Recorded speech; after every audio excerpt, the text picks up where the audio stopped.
or something like that. But he knew exactly what to look for. And he said, well, just let's go pull that thing out and get some tools. Let's pull it out and let's see what's wrong with it. And boy, we pulled it out and put it on the bench, and he took that thing all apart and had gears and parts and pieces all over the place. And he instantly saw the problem when he saw it. And he pointed at it and says, look, there's your problem right there. Let's go to the auto parts store and get a new one. And we put it back in, and she ran perfect after that.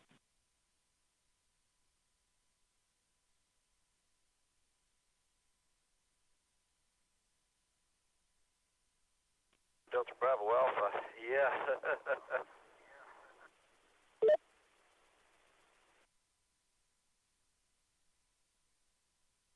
Any rate, oh, sorry, I forgot about the second long delay you got here, which makes sense, seeing as you're going from like a digital to analog signal format here, but at any rate,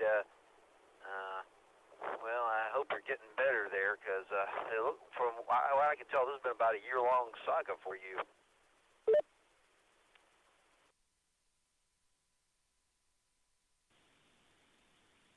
Do you mean the Echo Link problem?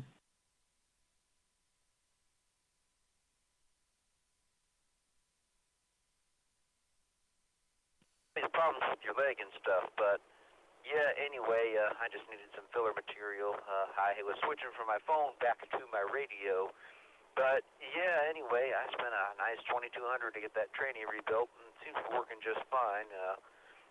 I tell you what, there must be like 4 different junkyards that are name brand around here, and then the rest that aren't. So if I need a part, I can find it. And we got a Summit Racing here. There's only like 4 places in the whole United States that have an actual Summit Racing store somebody can go to.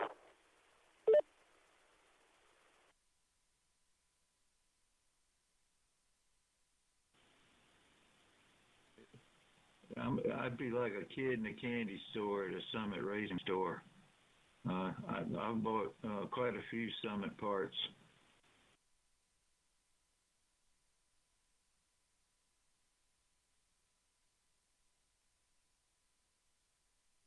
It's pretty huge from what I can tell. I saw it from the road in Arlington from I-20.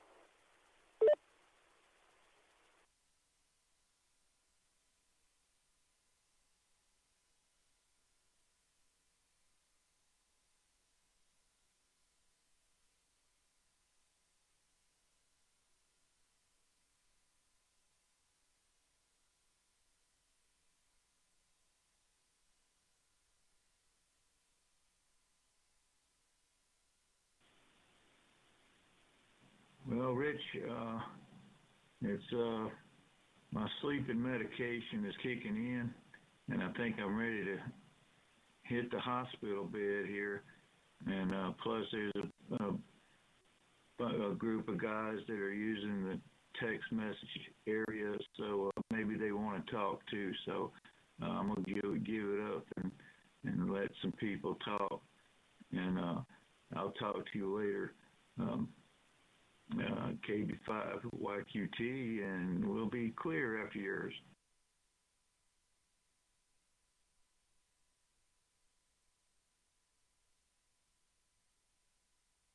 It was great catching up with you, KB5 YQT. This is KG5 DBA, and you are clear. 73s, and hope to hear from you soon.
I need to make myself very clear.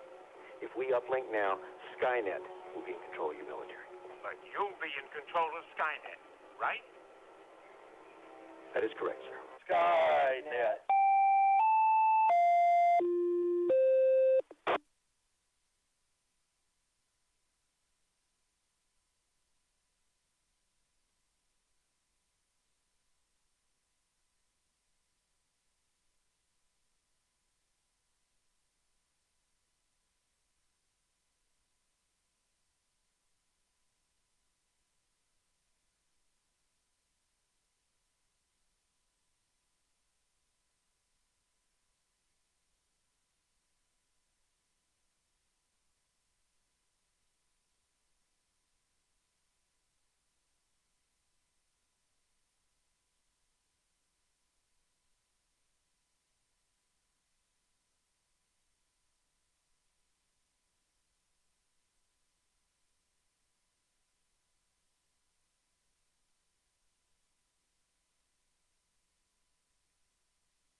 Does anyone need to use the repeater before we begin the 9 p.m. Skynet?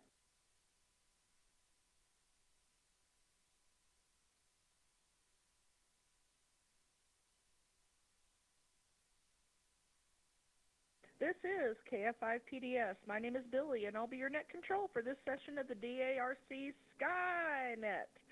Skynet is a weekly net called every Saturday night at 9 p.m. concerning the subject of astronomy. Our purpose is to help amateurs become more familiar with the nighttime and daytime sky, astronomy, and space in general. This net is open to all amateurs interested in this topic, and we encourage your participation, comments, and suggestions for this net. Stations with priority or emergency traffic may enter the net at any time by using the # break and your call sign. Is there any emergency or priority traffic?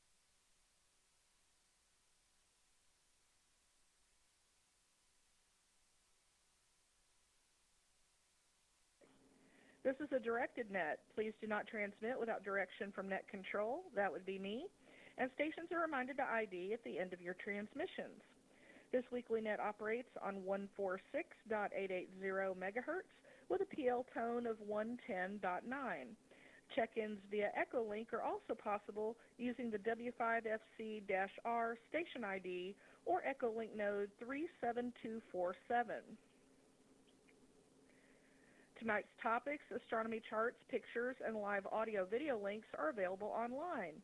Go to www.w5fc.org right now for the complete list. And remember to tell others about this popular net. All amateur operators are welcome. You do not need to be a member of any amateur radio club to participate. This net is 90 minutes long and is structured in several parts.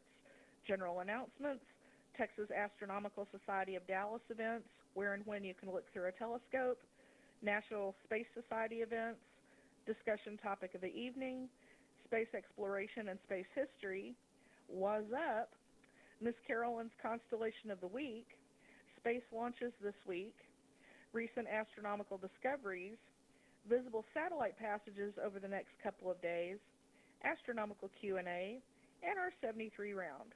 We'll try to get to as many of these topics as we can, but we get to these time permitting, of course. All amateurs licensed to transmit on this frequency are invited to check in. So at this time, I will turn the net over to my alternate net control station, the Tom KE5ICX, if you will do the check-in honors, please.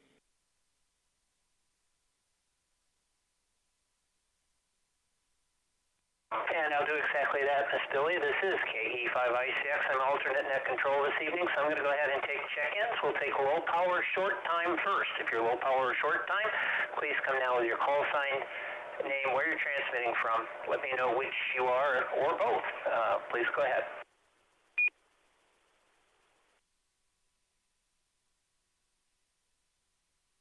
Is November 5, Whiskey Oscar India, William and Allen. Short time.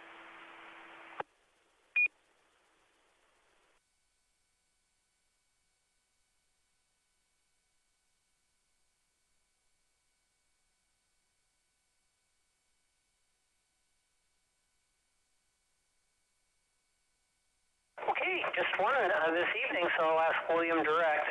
N5WOI, do you have anything that you want to bring to the net in the form of announcement or anything of interest to folks on the net? If not, that's okay too.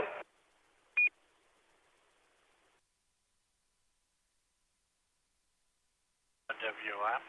Thank you, Tom. Just watching the SpaceX Starship presentation and live stream at the moment. That's what I got going on. N5WI, back to net.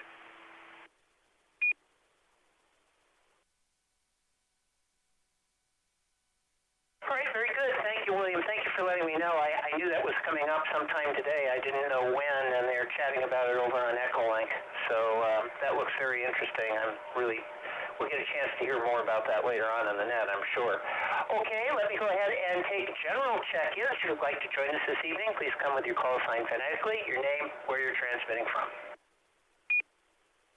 November 5, Bravo, Bravo. Bill in Irving.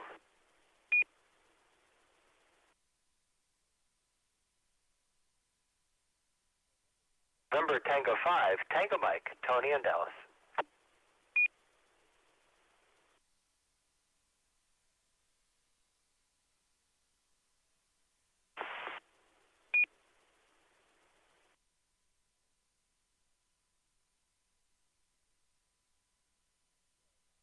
Foxtrot 5, Juliet Hotel Alpha, Chaz, Mystique.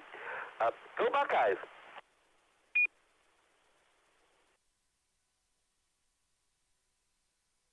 Golf 5, Whiskey Victor Lima, James in Carrollton. Kilo 5, Alpha, November Papa, Allen in Dallas. Whiskey Bravo 5, Oscar Zulu Lima, Brendan DeSoto. Kilo Foxtrot 5, Zulu Bravo Lima, Bill, Farmers Ranch. Alpha, Alpha 5, Alpha Hotel, Robert Richards.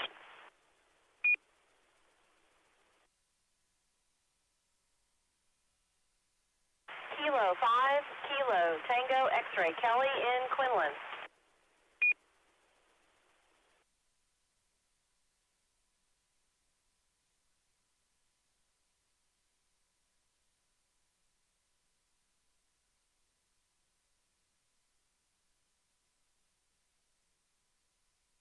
All right, let me go ahead and get those check-ins, and we'll take another round in just a moment. I've got N5BB, Bill over in Irving, NT5TM Tony in Dallas, KG5P, Mike Richardson, K5JHA, Chaz and Mesquite, go Buckeyes, I'm sorry, Big Ten, Michigan or Michigan State for me, KG5W, Victor Lima, that's James over in Carrollton. I've got you. K5ANP, Allen in Dallas. WB5OZL, Miss Brendan DeSoto. KF5ZBL, Bill in Farmers Branch. AA5AH, Robert in Richardson. And K5KDX, let me do that again. K5KTX, Miss Kelly over in Quinlan. I'll take additional check-ins now. Please come with your call sign, name, and where you're transmitting from. Kilo India 5, Golf Echo Delta, Randy, Rowlett.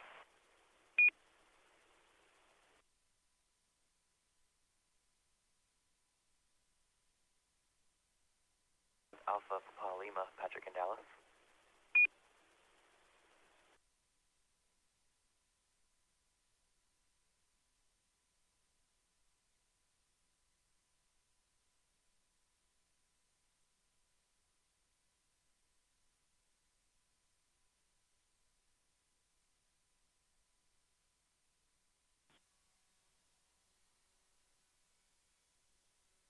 It's Randy and Roulette. Welcome, Randy. And KG58PL, that's Patrick in Dallas.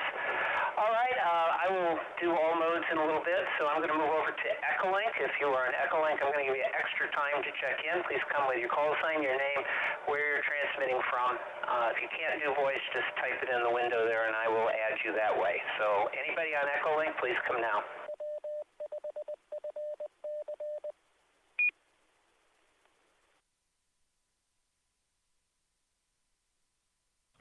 Kilo Golf 5, Bravo, Zulu Whiskey, J, near Weatherford.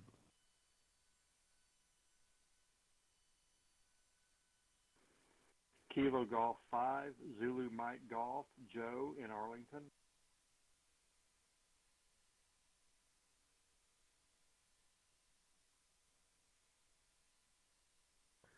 Kilo India 5, Bravo November Papa, Luis, Fort Worth.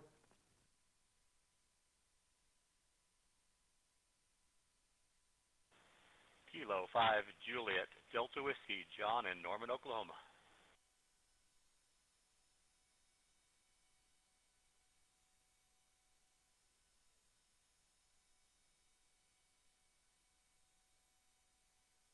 Delta 9, November Gulf, Quebec, out of Madison, Wisconsin.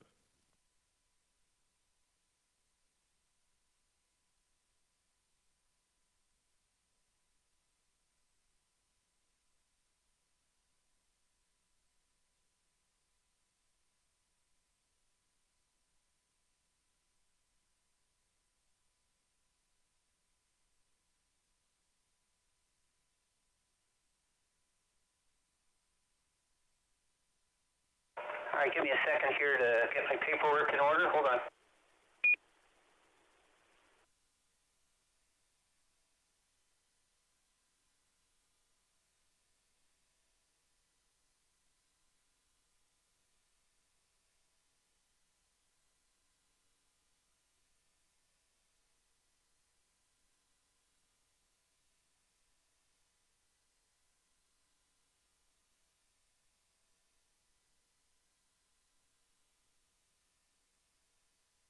All right, sorry about that. It takes a little while to get some of this written down. So I have over on Echolink, I've got KG5BZWJ near Weatherford. I've got KG5ZMG, that's Joe over in, I think it's Garland, Arlington, I'm sorry, Arlington, KI5BNP, Luis, over in Fort Worth. I got K5JDW, John in Norman, and I've got KD9NGQ.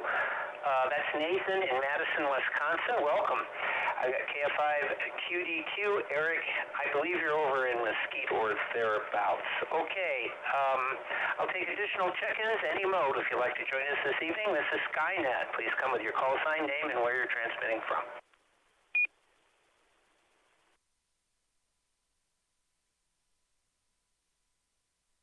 Tango 9er Victor, Michael in Plano.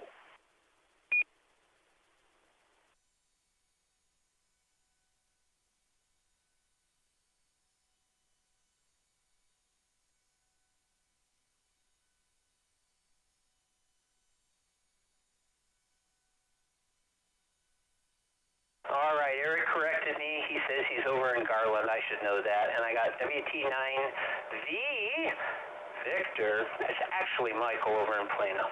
Anyone else before I turn the net back to net control? Anyone else would like to check in? Please come down with your call sign.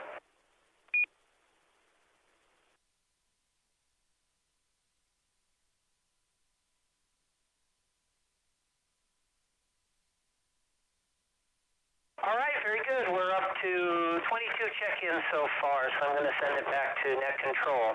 KF5PDS from KE5ICX.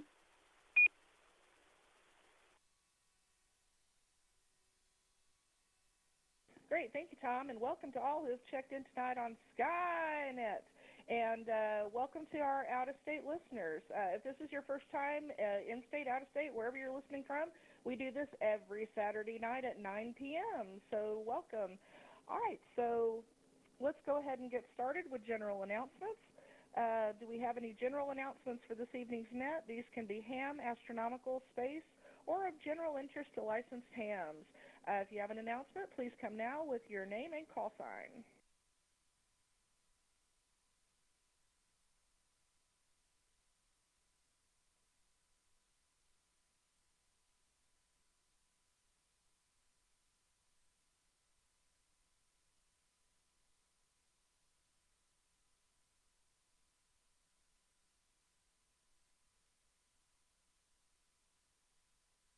Okay, not hearing any announcements, so I'll go ahead with some announcements of my own. The AMSAT Radio Amateur Satellite Group has 2 nets available to Dallas residents on Tuesday evenings at 8 p.m. Central Time.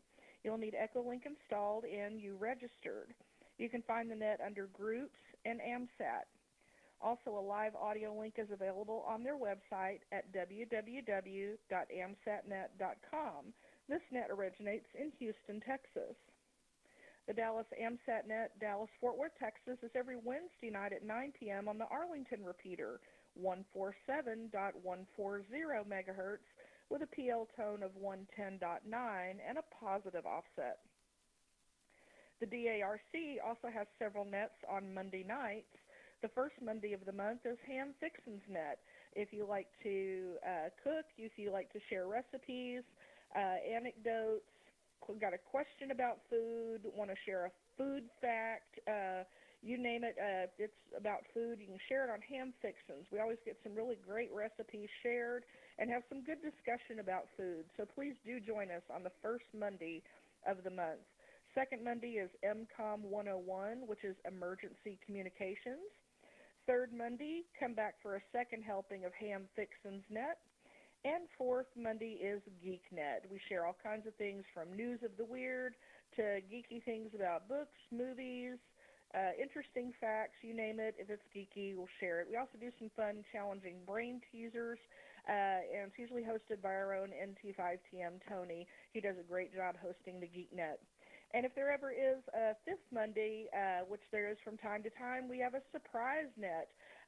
So we've got everything from playing several rounds of Jeopardy to April Fool's Truth or Lies, Christmas Thunderdome, where we shared best and worst Christmas presents of the year, and I believe there was even a Build Your Own Story night where they did a round robin and just everybody contributed and built up, had fun making up a story. And there's probably been other things that I'm missing, but it's always a pleasant surprise for the Monday surprise net. On Saturdays, we have the Night of Nets, starting with TechNet at 7 to 8 p.m., and of course at 9 p.m., Skynet. And don't forget at 10:30, we also have the Afterglow Movie Net, where we pick a movie, we watch it during the week, and then we discuss it on the following Saturday. You'll hear more about that net here in just a few minutes.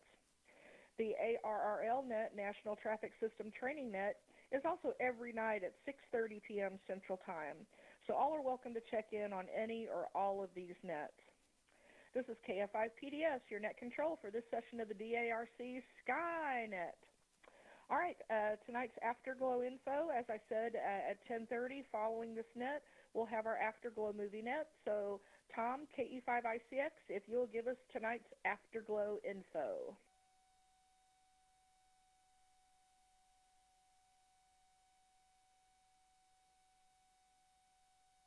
Thank you, Miss Billy. And here is the highly accurate synopsis of the movie, which is Mutiny in Outer Space from 1965. Major Gordon Towers and Captain Dan Weber were returning from the newly discovered ice caves on the moon and made the usual stop at Space Station X7. Dan collapses on the floor and is taken to the infirmary, where part-time doctor and veterinarian Dr. Hoffman peers into Dan's ears. His diagnosis? Weber seems affected by something from the moon, but he's not sure what. Hoffman, unsure of what to do next, gives Dan a treat and sends him to his bed. Meanwhile, it's obvious Colonel Frank Cromwell picked the wrong day to quit sniffing glue as the meteor storm approaches the space station he commands. What will Colonel Cromwell do about the meteor swarm? Will Dan survive his collapse? Can Dr. Hoffman find a better job on Space Station X8? Find out tonight at 10:30 p.m. when we review the fine film from 1965, Mutiny in Outer Space. Back to net control. This is KE5ICX.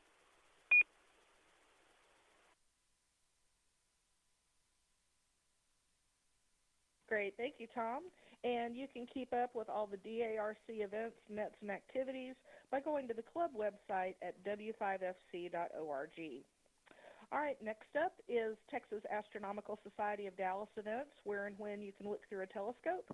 So if there's someone on frequency that can give us information about the Texas Astronomical Society of Dallas, please come now with your call sign.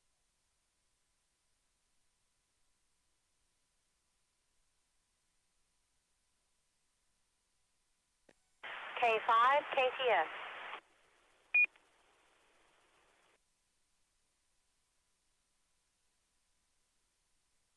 K5 KTX. Good evening, Kelly. What information do you have for us this evening?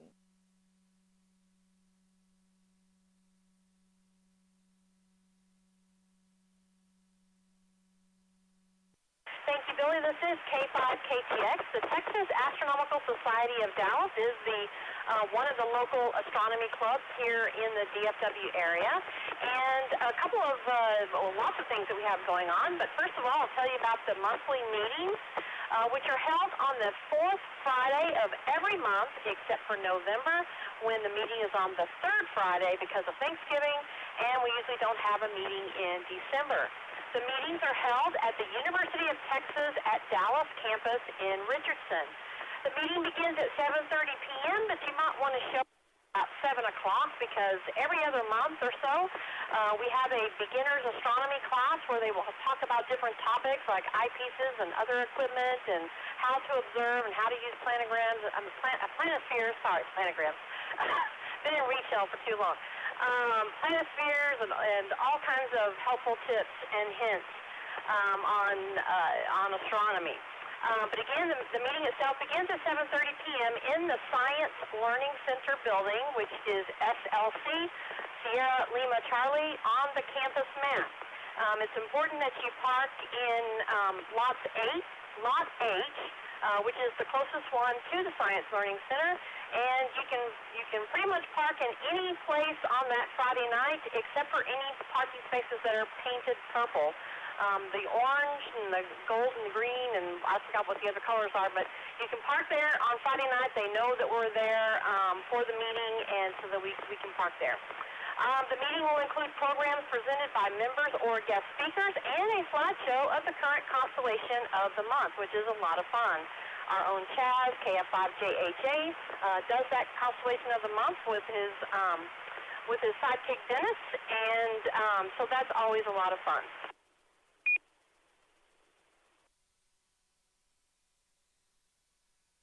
And these meetings are free and open to the public. You do not need to be a member of TAS to attend. The Texas Astronomical Society also hosts observing parties every Saturday night beginning at around sunset. Sometimes they will start a little bit earlier. If somebody has a solar telescope, they will get that out and take a look at the sun, although there's not been a whole lot to look at on the sun lately, but it's a possibility. And so each week is at a different location, and so you can get all the details for the Saturday night that you want to attend by going to texasastro.org. That's texasastro.org, and click on the calendar link to get complete details.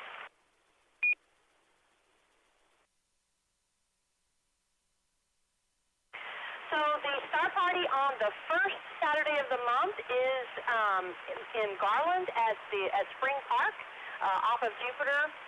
The second Saturday is at Frisco Commons Park in Frisco. Third Saturday is at J.W. Williams Park in Cedar Hill. And fourth Saturday, which is tonight, is normally at Lakeshore Park in Rockwall. But it was canceled apparently due to and potential rain although I didn't see that at my house anyway.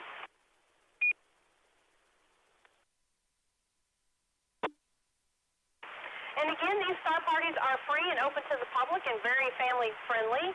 And if you want to, if you're interested in getting a telescope for yourself, this is a great place to go and learn about different types of telescopes, because the people operating those scopes love to talk about their equipment, and they can tell you about the telescope itself and finder scopes and eyepieces and all the bits and pieces that you need in order to do astronomy. So it's a great place to learn about the different types of telescopes.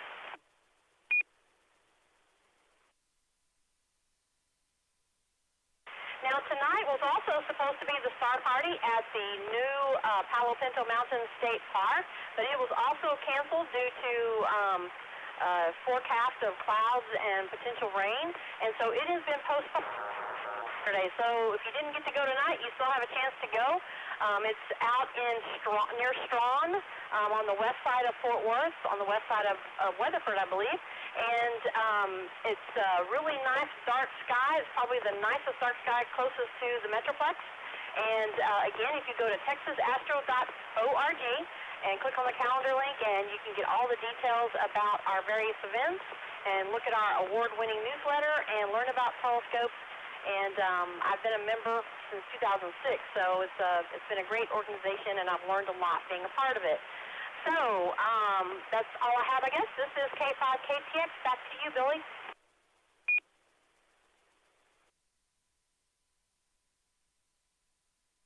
Great. Thank you very much, Kelly. This is KF5TDS Billy, your net control for this session of the DARC Skynet. All right, next up is National Space Society events and activities. So at this time, I will call on Bill, N5BB, if you will give us the rundown on the National Space Society.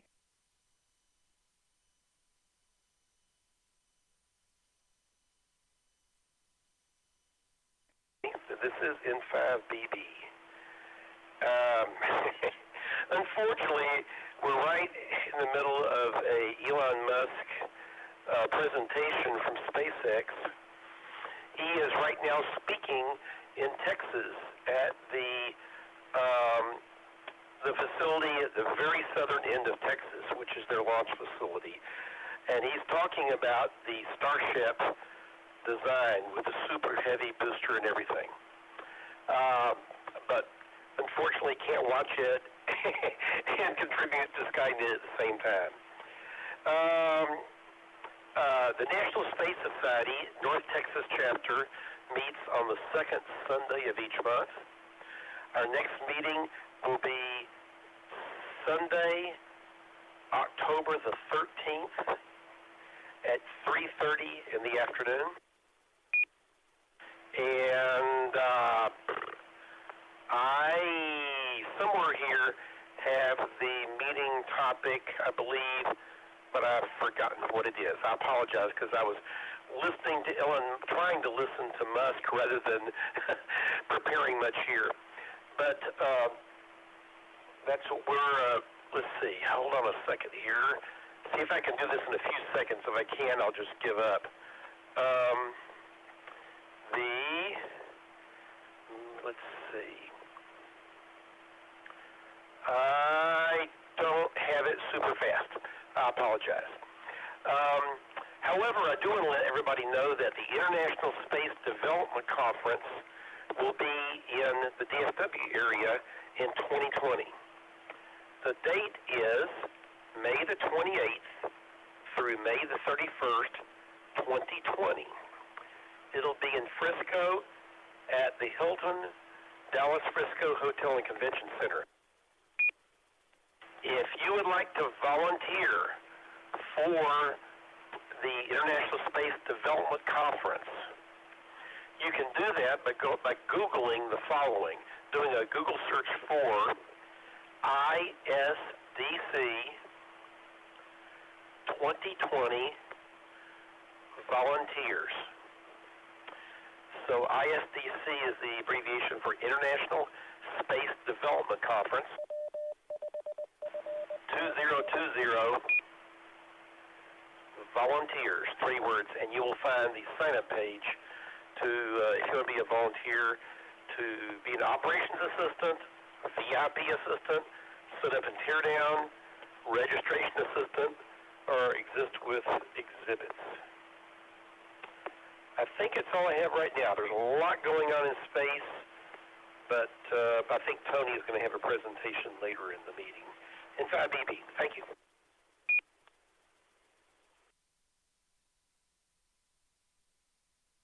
Great, thanks very much, Bill.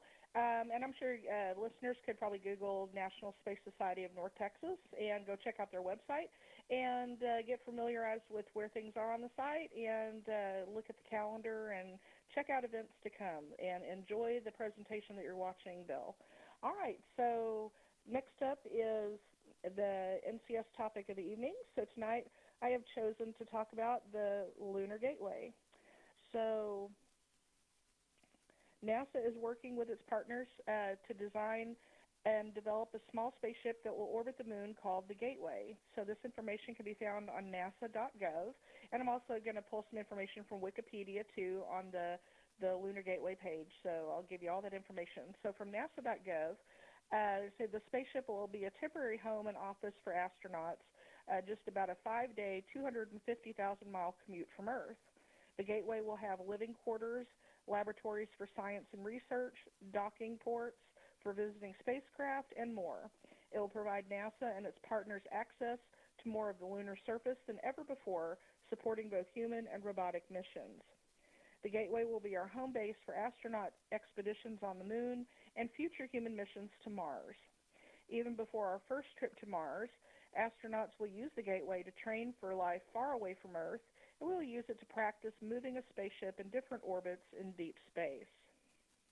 Astronauts will visit the Gateway at least once per year, but they won't stay year-round like crew aboard the International Space Station.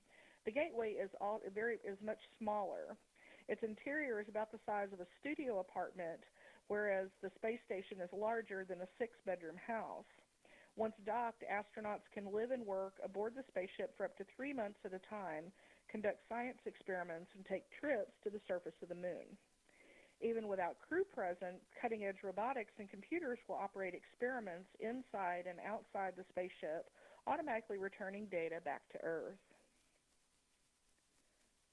We want the Gateway to be a new place for human exploration and the world's best science and technology. At the International Astronautical Congress in October 2018 in Bremen, Germany, NASA received overwhelmingly positive feedback from the international space community that the spaceship is important to expanding human presence deeper into the solar system, including to the moon and Mars. NASA is looking at options for astronauts to shuttle between the Gateway and the moon on reusable landers. Just like an airport here, spacecraft bound for the lunar surface or for Mars can use the Gateway to refuel or replace parts and resupply things like food and oxygen without going home first. For months-long crew expeditions to the Gateway, this could allow multiple trips down to the lunar surface and exploration of new locations across the moon. NASA plans to build the Gateway with just 5 or 6 rocket launches compared to the 34 launches it took to build the space station. The agency's powerful Space Launch System and Orion are key to the overall assembly and operations, and NASA is partnering with U.S. companies and international space agencies to build it within the next decade. NASA will send up large parts of the Gateway on multiple rockets for automatic assembly in space. Some parts may be sent on private rockets, but NASA's SLS rocket will deliver most. Orion will push them hundreds of thousands of miles to the Gateway. NASA will work with U.S. companies to build a small living and working area for the Gateway called a habitation module. The addition will leverage years of research and demonstrations under the Next Space Technologies for Exploration partnerships. And discussions are also ongoing with international partners to provide expanded living space, advanced robotics, transportation, and science capabilities. NASA is also working with experts around the globe to develop standards that will make it possible for anyone to create an experiment or spacecraft parts that will operate seamlessly aboard the state-of-the-art lunar outpost.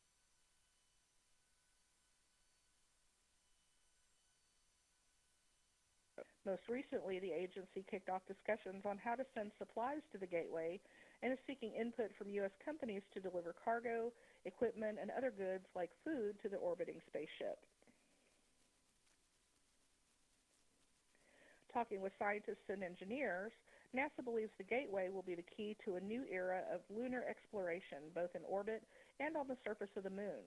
One of the most unique things about the Gateway is NASA can move it to other orbits around the Moon to do more science in new locations. The agency wants to use the Gateway as a science platform to look back at the Earth, observe the Sun, and get unobstructed views of the vast universe.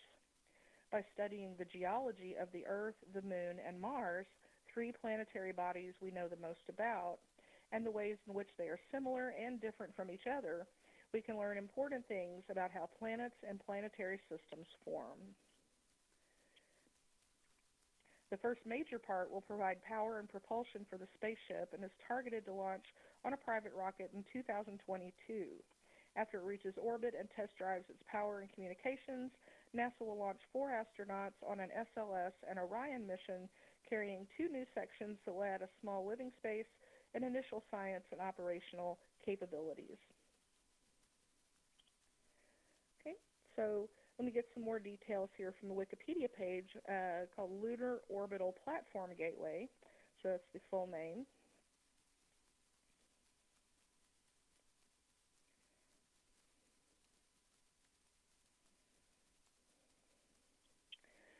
So some details for supporting the first crewed mission to the station, which is known as Artemis 3. So this is Project Artemis program. Planned for 2024, the Gateway will be a minimalistic station composed of only 2 modules, the Power and Propulsion Element, or PPE, and the Minimal Habitation Module, or MHM. The Gateway station is planned to be deployed in a highly elliptical 7-day near-rectilinear halo orbit around the Moon, which would bring the station within 1,900 miles of the lunar North Pole at closest approach and as far away as 43,000 miles over the lunar South Pole. Traveling to and from lunar orbit is intended to develop the knowledge and experience necessary to venture beyond the Moon and into deep space. The proposed NRHO orbit would allow lunar expeditions from the Gateway to reach a low polar orbit with a delta V of 730 meters per second and half a day of transit time. Orbital station keeping would require less than 10 meters per second of delta V per year, and the orbital inclination could be shifted with a relatively small delta V expenditure, allowing access to most of the lunar surface. Spacecraft launched from Earth would perform a powered flyby of the Moon, followed by an NRHO orbit insertion burn to dock with the Gateway as it approaches the point of orbit. The total travel time would be 5 days. The return to Earth would be similar in terms of trip duration and delta V requirement if the spacecraft spends 11 days at the Gateway. Total manned mission duration of 21 days are limited by the capabilities of the Orion life support and propulsion systems. The Gateway could conceivably also support in situ resource utilization, which ISRU was one of the analog missions that I spoke about in my NASA analog missions reports on my last NCS. So that can be also, the Gateway could be used for an analog mission development and testing from lunar and asteroid sources, and would offer the opportunity for gradual buildup of capabilities for more complex missions over time. Various components of the Gateway would be launched on commercial launch vehicles and on the Space Launch System, or SLS, as Orion co-manifested payloads on the Artemis 4 through Artemis 8 missions. So the contracted modules, just to give you a little bit of information on those, the Power and Propulsion Element, or PPE, started development at the Jet Propulsion Laboratory during the now-canceled asteroid redirect mission. The original concept was a robotic, high-performance solar electric spacecraft that would retrieve a multi-ton boulder from an asteroid and bring it to lunar orbit for study. When the ARM was canceled, the solar electric propulsion was repurposed for the Lunar Gateway. The PPE will allow access to the entire lunar surface and act as a space tug for visiting craft. It will also serve as the command and communications center of the gateway. The PPE is intended to have a mass of 8 to 9 tons and the capability of generate 50 kilowatts of solar electric power for its ion thrusters, which can be supplemented by chemical propulsion. It is targeting launch on a commercial vehicle in 2022. In May 2019, Maxar Technologies was contracted by NASA to manufacture this module, which will also supply the station with electrical power and is based on Maxar's 1300 series satellite bus. Maxar was awarded a firm fixed price contract of $375 million to build the PPE. NASA is supplying the PPE with an S-band communication system to provide a radio link with nearby vehicles and a passive docking adapter to receive the gateway's future utilization module. The Minimum Habitation Module, or MHM, also called the Habitation and Logistics Outpost, or HALO, and formerly known as the Utilization Module, will be built by Northrop Grumman Innovation Systems. A commercial launch vehicle would launch the MHM before the end of the year 2023. The MHM is based on a Cygnus cargo resupply module, to the outside of which radial docking ports, body-mounted radiators, batteries, and communications antennae will be added. The MHM will be a scaled-down habitation module, yet it will feature a functional pressurized volume providing sufficient command, control, and data handling capabilities, energy storage and power distribution, thermal control, communications and tracking capabilities, 2 axial and up to 2 radial docking ports, stowage volume, environmental control, and life support systems to augment the Orion spacecraft and support a crew of 4 for at least 30 days.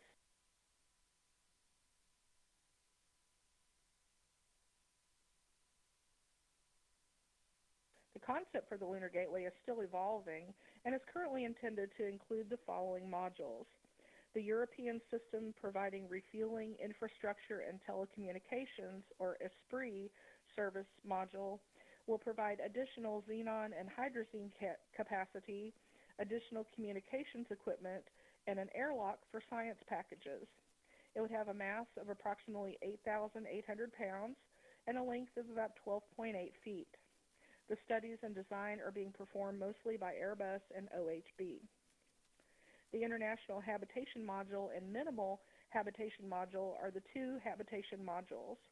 The International Habitation Module will be launched on Artemis 4 or Artemis 5, and together will provide a minimum of 4,400 cubic feet of habitable volume to the station.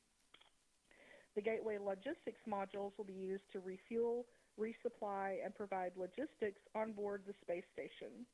The first logistics module sent to the Gateway will also arrive with a robotic arm, which will be built by the Canadian Space Agency. The Gateway Airlock module will be used for performing extravehicular activities outside the space station and would have the docking port for the proposed deep space transport. So here's just some brief information about the proposed timeline. So fourth quarter of 2022 is to be launch of the power and propulsion element aboard a commercial launch vehicle. Mission name is to be announced. 2023 will be minimal habitation module launched aboard a commercial launch vehicle, again, name to be announced. 2023, 3 components of an expendable lunar lander to be launched on commercial vehicles, name also TBA. Artemis 3 will be launched in 2024, which is Orion docking to the Gateway, followed by a lunar landing and return to the Gateway. This will be Space Launch System Block 1B. Artemis 4 will be in 2025, where Orion will deliver the U.S. habitation module and have a lunar landing. This will be aboard Space Launch System Block 1B.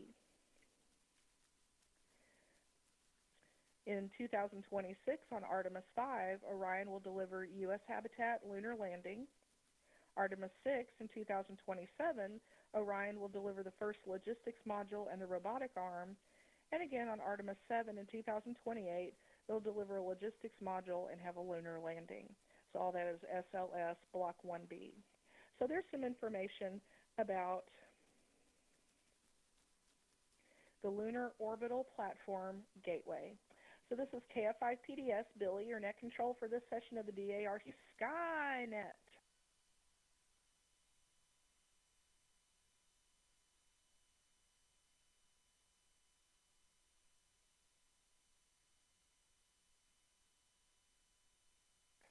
All right, at this time, I'm going to return it over to Tom for briefly KE5ICX. If you will check to see if we have an additional check-ins, and after that, you can turn the net over to Tony, NT5TM, or is it Kelly, KE5? Let's see, this week is Kelly, K5KTX. So Tom, if you will see if we have any additional check-ins, and then you can turn the net directly over to Kelly after check-ins have been taken. This is KF5PDS to KE5ICX.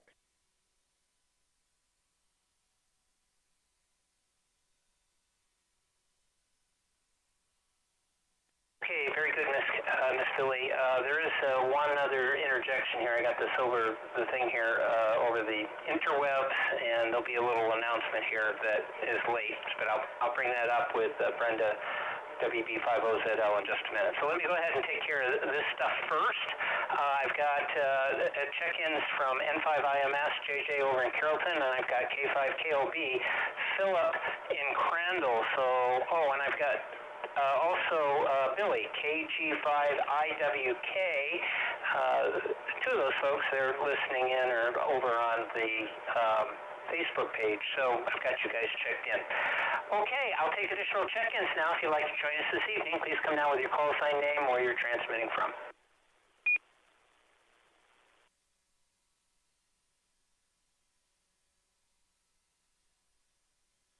Whiskey Tango Alpha, Jonathan and Irving.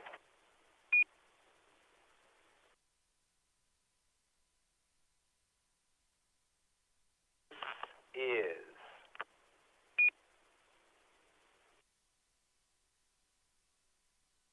Whiskey Bravo number 4, Mike Foxtrot India WB4MFI Ted Dallas Low Power.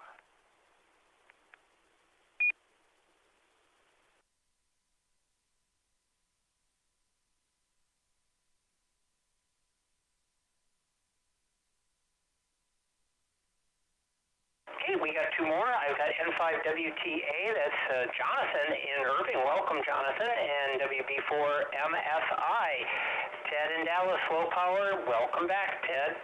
Let me look, see, I don't see anybody else on Echolink. Well, I do see people on Echolink, but we'll go ahead and I'm going to interject here as an alternate net control. Brenda, WB5OZL, you had an announcement that we missed earlier, so if you want to go ahead and make that announcement, and then I will turn it over to the Miss Kelly, K5KTX, after that. So, I probably messed that all up. WB5OZL, go ahead with your announcement.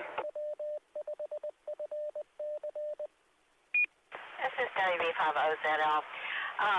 A very sad thing happened last week. Dr. James Carter, who was a geoscientist at UTD, passed away in a house fire. If you ever went to Moon Day, he came every year and spoke. His claim to fame is being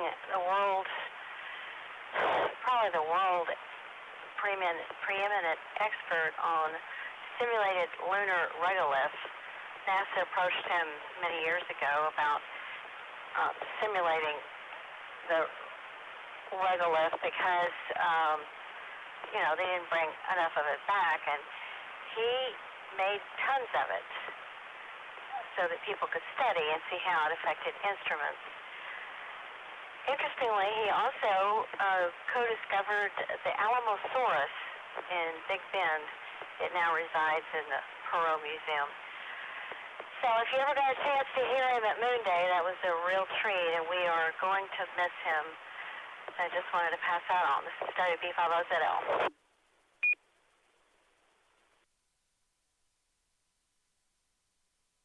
Thank you, Miss Brenda, and I talked to him quite a while at the last Moon Day, and he was quite an interesting guy and had a lot to bring, especially to the space program involving working with regolith and being able to give the simulations necessary for our Apollo astronauts back in the 60s. And he was also a fascinating speaker, so he's going to be missed quite a bit.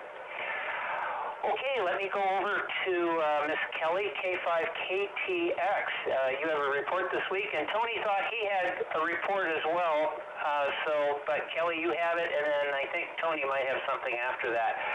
K5KTX, Miss Kelly, go ahead with your announcement. Space and space history. Boy, I need to get my head screwed on right.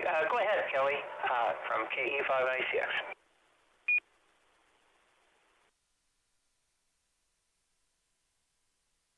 Thank you, Tad. Oh, wait, Tom. I think I got it right. Just kidding. Okay, so how's everybody doing? This is K5KTX, and lots of things going on in the news this week. We'll start with the big announcement on Monday, kind of related to what Billy was talking about earlier. NASA is setting in motion the Orion spacecraft production line to support as many as 12 Artemis missions, including the mission that will carry the first woman and next man to the moon by 2024. The agency has awarded the Orion Production and Operations Contract, or OPOC, to Lockheed Martin of Littleton, Colorado. Spacecraft production for the Orion program, managed at NASA's Johnson Space Center in Houston, will focus on reusability and building a sustainable presence on the lunar surface. OPOC is an indefinite delivery, indefinite quantity contract that includes a commitment to order a minimum of 6 and a maximum of 12 Orion spacecraft with an ordering period through September 30th of 2030. Production and operations of the spacecraft for 6 to 12 missions will establish a core of set capabilities, stabilize the production process, and demonstrate reusability of spacecraft components. And of course, you can go to nasa.gov and read a little bit more about that story.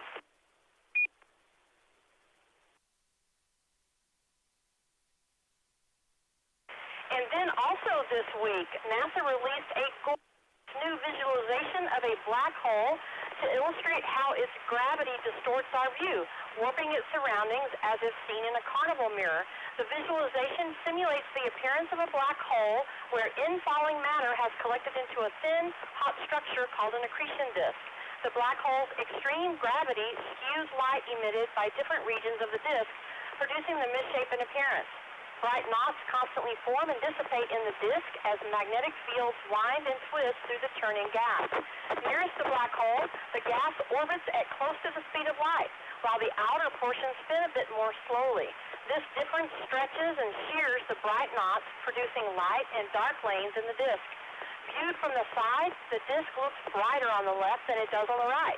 Glowing gas on the left side of the disk moves toward us so fast that the effects of Einstein's relativity give it a boost in brightness. The opposite happens on the right side, where gas moving away from us becomes slightly dimmer.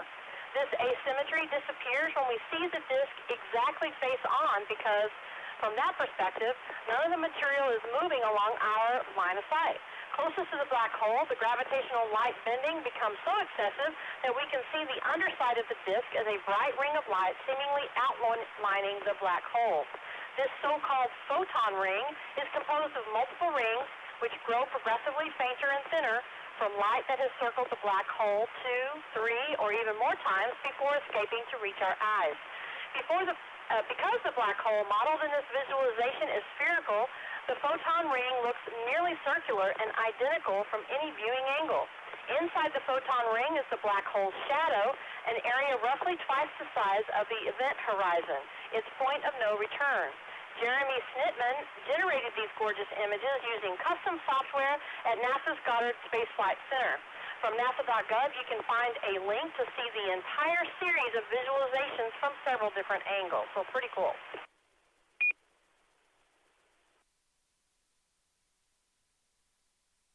In space history this week, beginning on Monday, September the 23rd, back in 1969, Neil Armstrong, Buzz Aldrin, and Michael Collins donned sombreros and ponchos in Mexico as they were greeted by a crowd of thousands eager to see and meet the astronauts.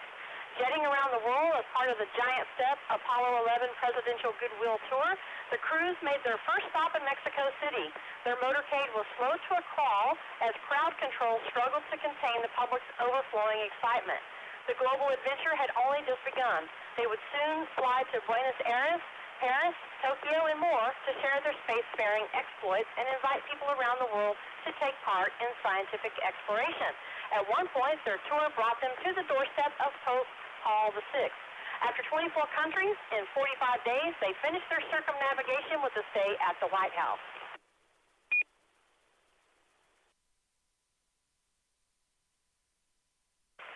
On September the 25th, back in 2012, researchers released a photo known as Extreme Deep Field, or XDF.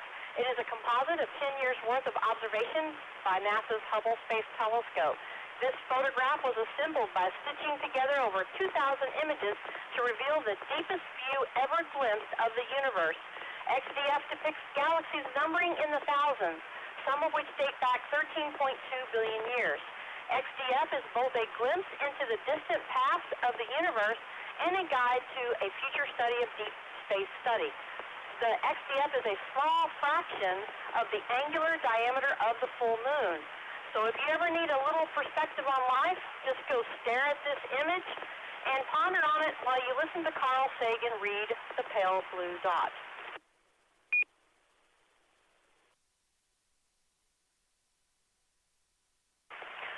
September the 27th, back in 2007, NASA's Dawn mission became the first spacecraft to launch on a mission to closely study multiple objects in our solar system's asteroid belt. The primary targets were the asteroid Vesta and the dwarf planet Ceres. The primary goal of the mission was to learn more about formation and makeup of the early solar system. Dawn was also notable for its high-tech ion propulsion system. The small but steady thrust of the ion motor allowed Dawn to maneuver into orbit around two different celestial bodies, another spacecraft first. Because of the extreme distance and the tiny thrust of Dawn's ion engine, at maximum thrust, only 91 millinewtons, about as much force as a piece of paper in your hand would exert on you. Dawn didn't reach Vesta until almost 5 years after launch, arriving in July 2011.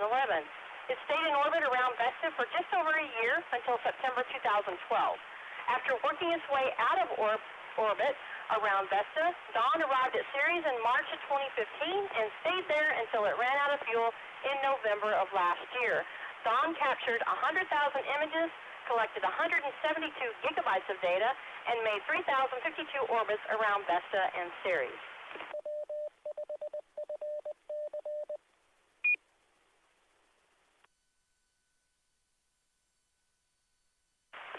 And on September the 28th, way back in 1858, Donati's comet became the first comet to be photographed.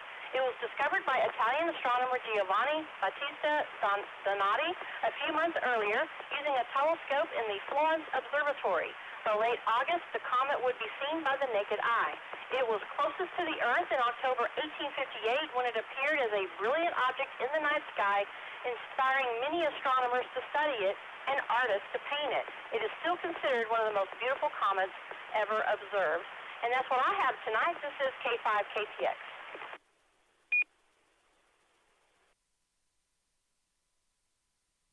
Great, Kelly, thank you. This is KF5PDS Billy, your net control for this session of the DARC Skynet. Well, it's a lot of great information, Kelly. Thank you so much. All right, I have here that we have a couple of quick history notes from Tony. So at this time, I will call on Tony, NT5TM. The net is yours.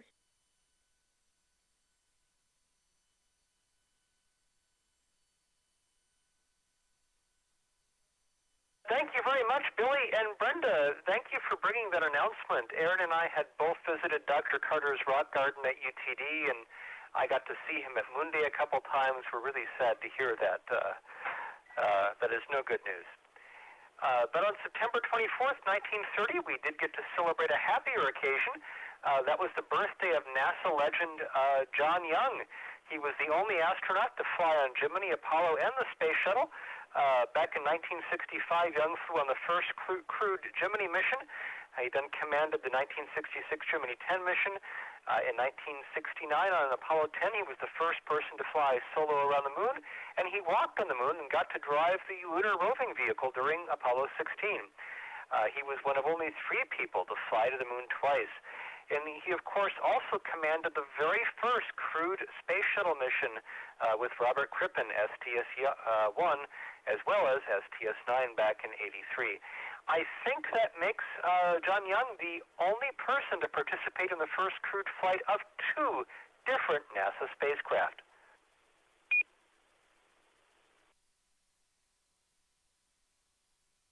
In old astronomy news, it's really great. Kelly mentioned that first photograph of a comet.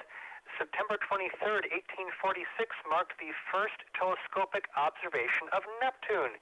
Now, what was unique about Neptune's observation was that it was not Neptune's discovery, even though it was the first time someone knew what they were looking at. Neptune had previously been observed by Galileo, who didn't realize it wasn't a star. But more importantly, Neptune's existence had been predicted mathematically based on disturbances of Uranus's orbit, both by French mathematician Urbain Le Verrier and English mathematician John Couch Adams. Neptune was thus the first planet to be discovered with a pen and not with a telescope. And of course, thank you very much, Kelly, for mentioning Dawn, because that's one of my all-time favorite spacecraft. I love that it got to visit 2 different bodies. NT5TM, back to net. Thank you.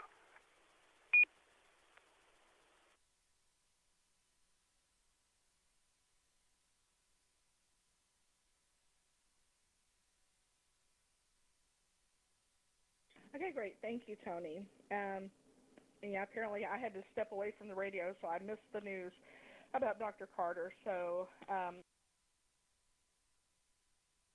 I got to see Dr. Carter just this last year at this past Moon Day, and that was my first time to see. I'd always wanted to stick around and see his presentation, but I had never done that until this year. So I'm very glad I got to see that presentation. He was a very nice man and wonderful speaker, and so very intelligent, and had so much to give to the world of science. So I'm sorry to hear of that bad news. All right, next up is Chaz with his Was Up report. So at this time, I'll turn the net over to Chaz, KF5JHA. The net is yours.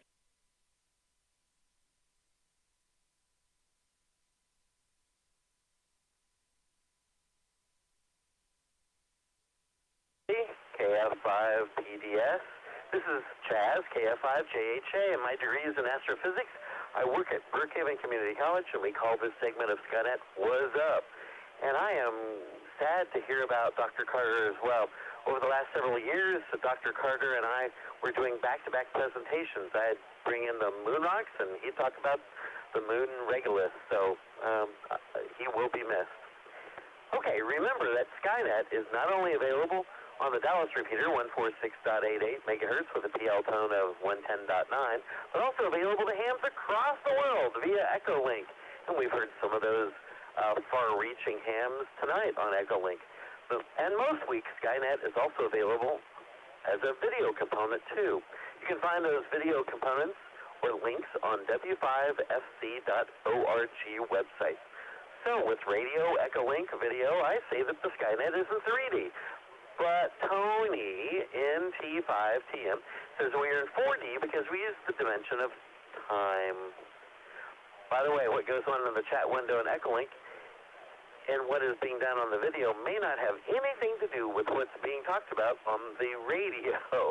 So to get the full 3D version, okay, maybe 4D version of Skynet, you must be monitoring all 3 areas at the same time.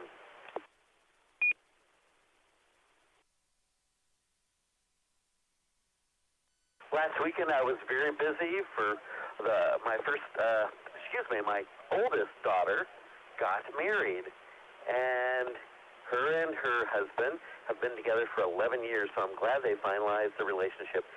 Yes, I did walk her down the aisle, and I was not wearing a Hawaiian shirt. Maybe you've got some pictures of that, Tom. I don't know, on the video portion. If that wasn't enough to do last weekend, I participated in the Plano Balloon Festival by helping out with radio communications. K5KTX, Kelly, and Tony NT5TM were also there. In fact, I did check into Skynet via Echolink last week while I was waiting in exit traffic. I was a dead stop at the Balloon Festival when we were exiting Saturday night. I do have some time-lapse videos on my YouTube channel of some of the balloon events. Unfortunately, due to rain and wind, there were no actual launches. Yes, I do have my own YouTube channel. Just search for Chaz Hafey on YouTube, and you should find me. I don't think there should be two of us out there, should there?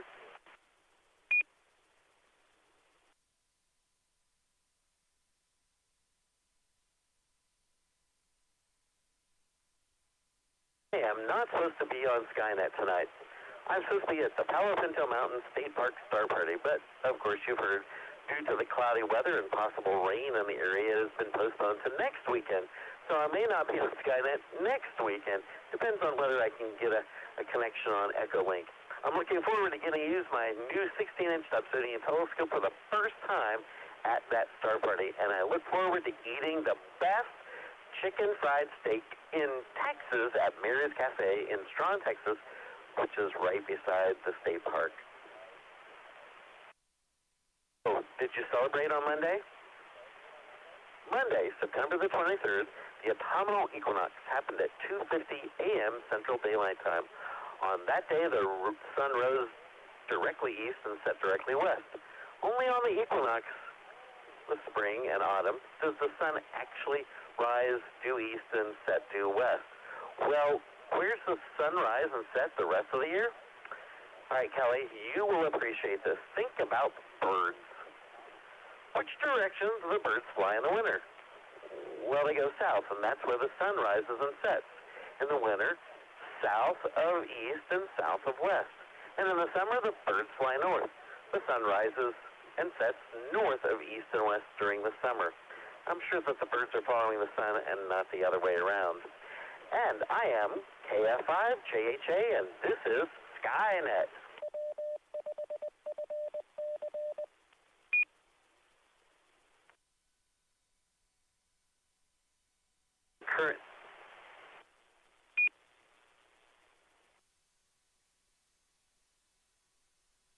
Current evening sky, you can find three bright stars nearly overhead just as it gets dark. These three stars are called the summer triangle because they form a triangle and are above the horizon all night long during the short summer nights. Vega is the brightest of the three stars and is located in the constellation of Lyra, the lyre or the harp. Vega shines at a magnitude 0 in brightness and has a distance of 26 light years from us. Just a trivia fact is that Vega is the location of the alien signals in the movie Contact. The next star in the summer triangle, Altair, the southernmost of the three stars, is located in the constellation of Aquila Eagle. It shines at a brightness of first magnitude and is at a distance of 17 light years from the Earth. Okay, this reminds me, what do you call a sick eagle? Up. An ill eagle, of course. Okay, back to the summer triangle. The easternmost star and the dimmest of the three stars is Deneb, located in Cygnus, the swan. We know it is fall because the swan is flying south. Deneb shines at a brightness of magnitude 1.25 and is about 3,230 light years away, quite a bit distant compared to the other two.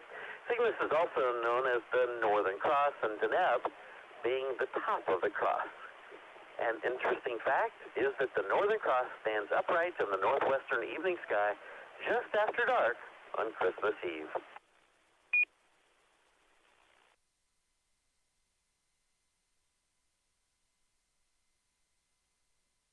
Planet Jupiter, shining at magnitude -2 and is located in the southwestern sky, is located in the constellation of Ophiuchus, the snake handler. I like to point out that Ophiuchus is the 13th constellation of the zodiac. In some binoculars and even small telescopes, you can see the 4 Galilean moons. Io, Europa, Ganymede, and Callisto. These moons are bigger than our moon and go through a dance of movement around Jupiter. I encourage you to watch these moons over a few hours and over several evenings through a telescope. In just a few hours, you can notice their motion. To the east of Jupiter, you can see Saturn at a magnitude of 0.46, and in the constellation of Sagittarius, which is an archer centaur. A centaur is a half-human, half-horse creature, and I guess he has a bow and arrow, so he's an archer. Just about a week ago, the rings were tilted, rings of Saturn, were tilted at their maximum, around 25 1/4 degrees.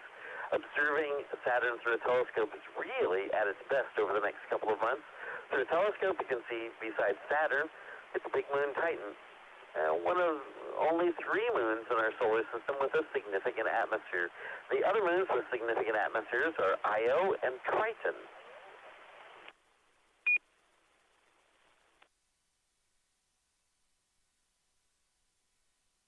I am KF5JHA, and this is Skynet. Our moon was exactly new at 1:36 p.m. this afternoon, just a few hours ago. Sunday evening, you might spot a very thin crescent waxing moon in the low western evening sky. The moon will be in conjunction with Jupiter on October the 3rd. The moon will be in conjunction with Saturn on October the 5th, and the moon will be at its first quarter on October the 5th as well. Finally, the moon will be full on October the 13th.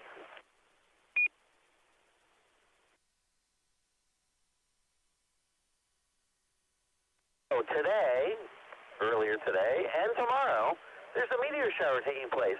The sextant ends, and it is a daytime meteor shower. How would you observe meteors during the day? It's only observable by radio.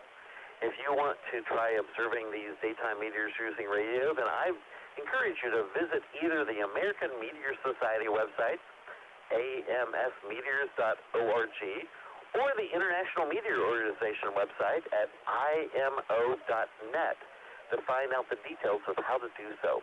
If any of you try to observe meteors through radio, please report back to us here on Skynet. 4 minor meteor showers over the next couple of weeks. The October Camelopardids. Camelopardids is actually a giraffe, and it's a circumpolar constellation, kind of dim, but the Camelopardids will peak on the night of October the 5th and 6th with a zenith hourly rate of only around 5 meteors. The Draconids will also peak the night of October the 8th and 9th. They will vary from maybe a few meteors to over 1,000 in an hour. You see, they have a meteor storm, this meteor shower does, every once in a while. And one prediction is that this year we could see that meteor storm of over 1,000 meteors in an hour. I'm going to try to watch for a few hours that night. The Southern Taurids will peak on the night of October 9th and 10th with just a few meteors. And finally, the Epsilon Geminids will peak on the night of October 17th and 18th with just a few meteors in the sky.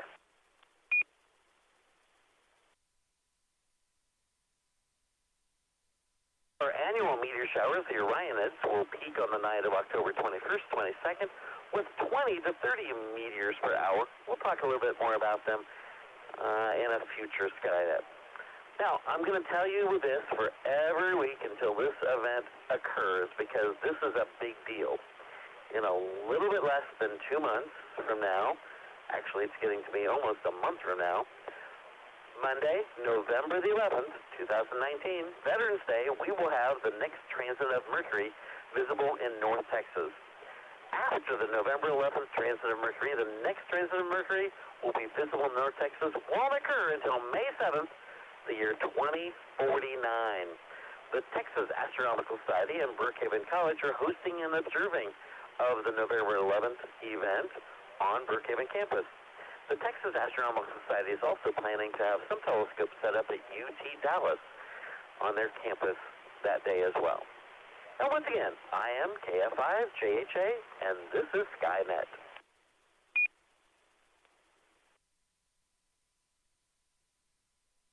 Don't forget that the Texas Astronomical Society of Dallas has telescopes set up somewhere in the Metroplex on almost every Saturday night.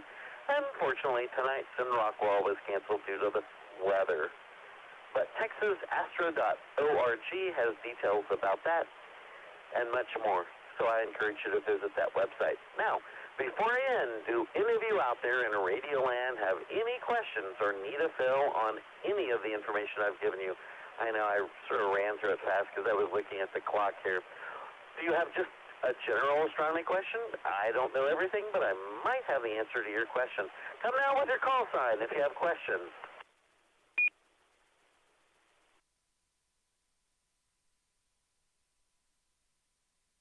KE5I6.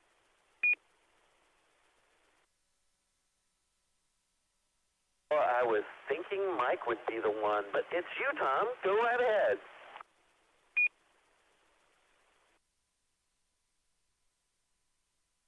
Yes, I had a telescope a million years ago. It had an equatorial mount. It was a 3-inch refractor. So I'm not in the big leagues in any way, shape, or form. But the Dobsonian mount, can you tell me what that is and how that all works out? KE5I6.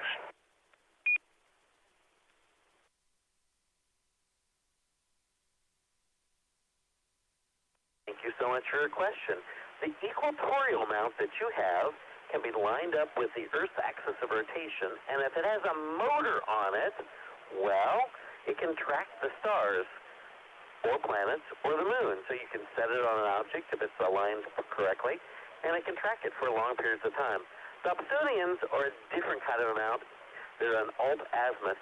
They can move in altitude and they can move in azimuth, but they usually don't have a tracking mechanism. Now, there's a sort of a way of doing an equatorial platform on them where they can track at least for an hour or so an object, but that's an additional thing that you would have to buy for a Dobsonian telescope. So, did I answer your question, Tom?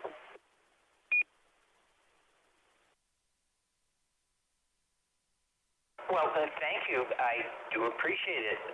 KE5ICX.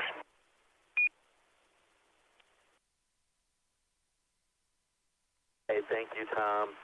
So, as the moon wanes during the last half of the month of October, so do these words. So until next time, keep looking up so you know what's up.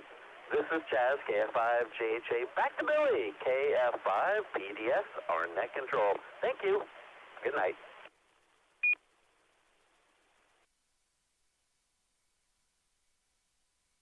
Thank you, Chaz. And I have something you'll appreciate. I love looking at the summer triangle, and we know that whether the eagle is sick or well, Deneb will always be there in sickness and in health. This is KF5PDS, Billy, your net control for the session of the DARC Skynet. All right, next up we have Miss Carolyn's Constellation of the Month and Topic of the Week. So at this time I'll turn the net over to Mike, KG5P. The net is yours.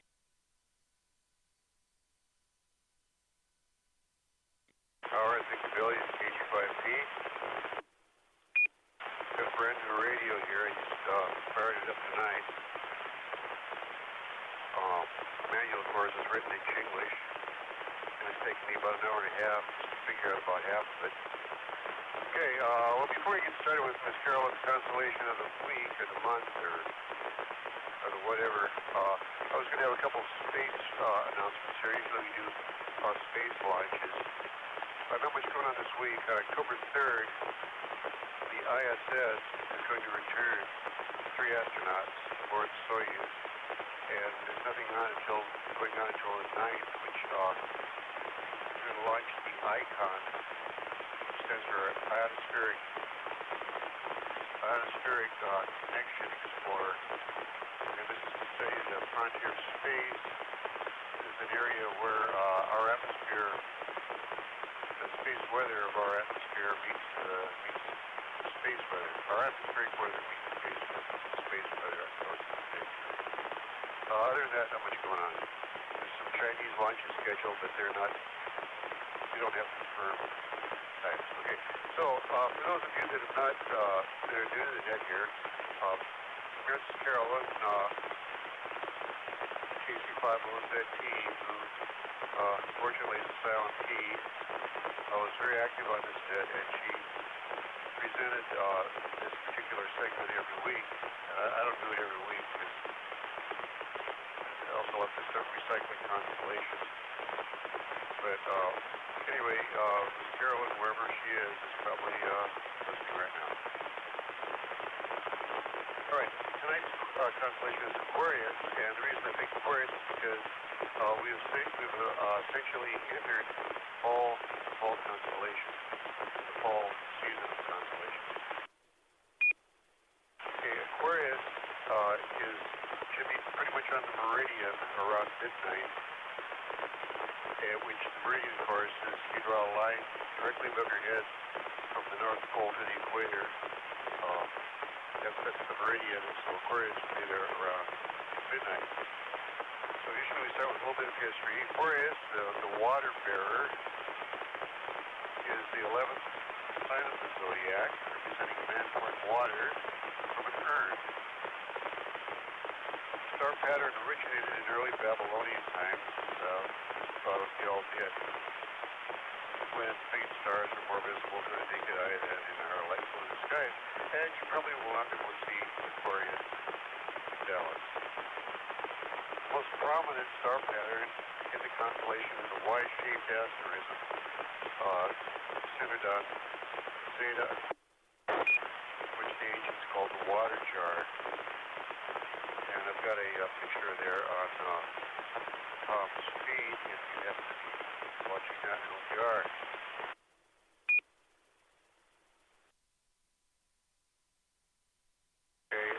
Zeta Aquarii, which is kind of the top of the constellation.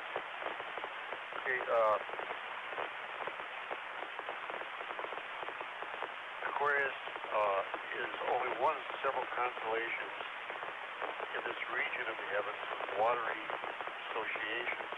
Indeed, the Babylonians knew this area as the celestial sea, and from them the Greeks inherited not only Aquarius, but also Pisces, fishes, Capricornus, the goatfish, Pisces, Astrinus, southern fish, and Pyrenees River.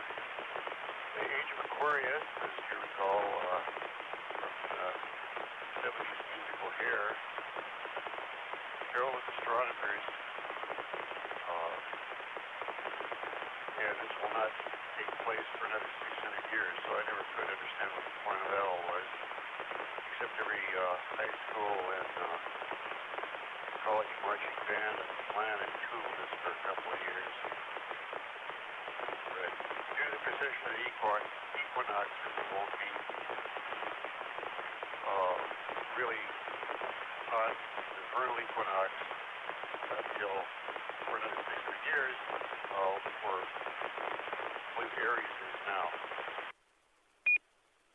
The galaxies are the most numerous types of deep sky objects in Aquarius, but most are quite faint. Since the constellation lies far from the plane of the Milky Way, it is naturally lacking star clusters and nebulae. Aquarius does contain three globular clusters, two of which are mystery objects, M2 and M72. But you've got pictures here that I took out of Keppel and Sanders' book, which is the reference that I use for most of these. There's a third mystery object, M73, which is only an asterism. There are many fine double and multiple stars in Aquarius, and the constellation contains two notable planetary nebulas, Saturn and the Helical Nebula. Although the Helical Nebula is quite faint, it is enormous and impressive when using a large Japanese telescope with a multi filter. And Tom has M2 up there right now, globular cluster. Now, the interesting thing about the globular cluster, according to Dennis Webb in his book, is that it's, I think, 57,000 light years away, but if it were about half this distance, it would probably be brighter and more impressive than the so-called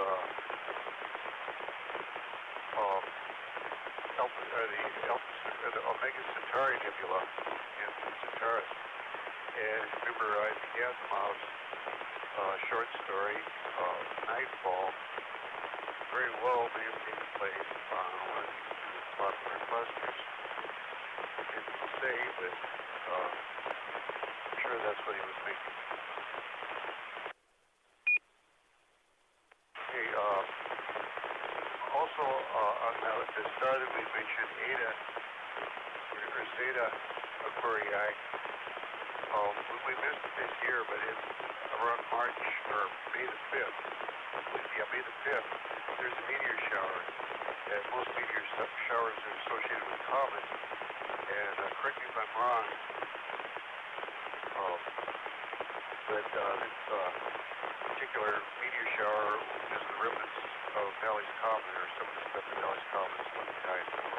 Chaz, correct me if I'm wrong about that, but I'm pretty sure we got it right this time.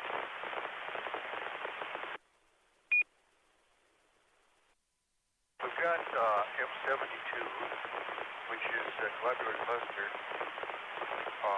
and it's a 15th magnitude stars, and it requires a high power and large telescope to really resolve it. But Messier 73 is a neat little Y-shaped asterism composed of 4 stars, and it is visible in a small telescope. The other interesting one is CGC 7009,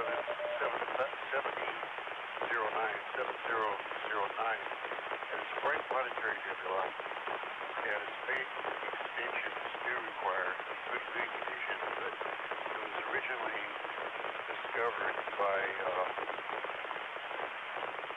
not by Messier, but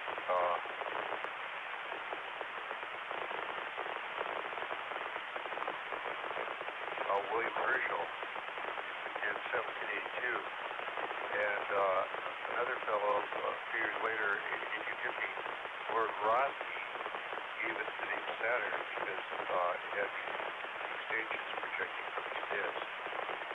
And this is visible in a 10-inch scope, so it's well within the capability of an amateur, especially if you have an 10-inch Dobsonian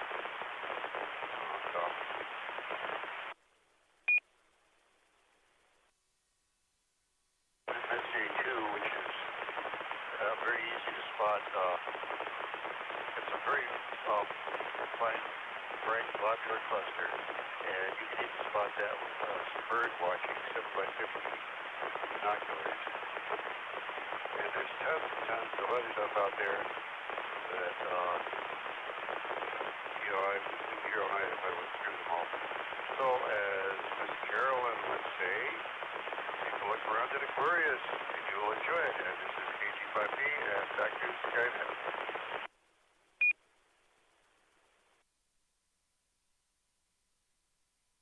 Thank you very much, Mike. This is KFI PDS, Billy, your net control for this session of the DARC Skynet.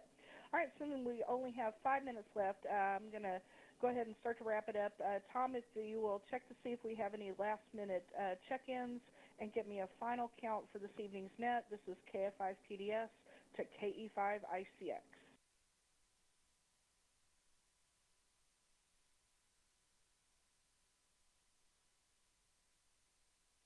And this is KE5 ICX. I'll take final check-ins now. If you'd like to join us this evening, please come now with your call sign phonetically, your name, and where you're transmitting from.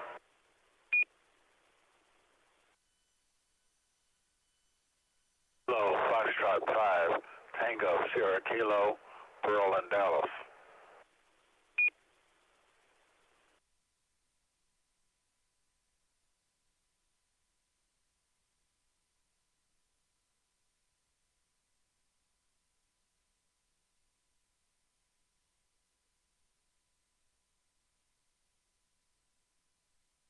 I have KF5TSK, Burl and Dallas. Was there somebody else? Come on and try one more time.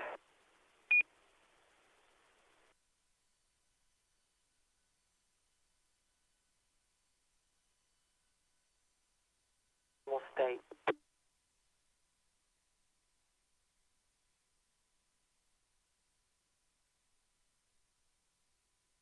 Okay, Okay, I've got KF5TSK Burl over in Dallas, and we're up to 28 this evening. Back to net control from KE5ICX.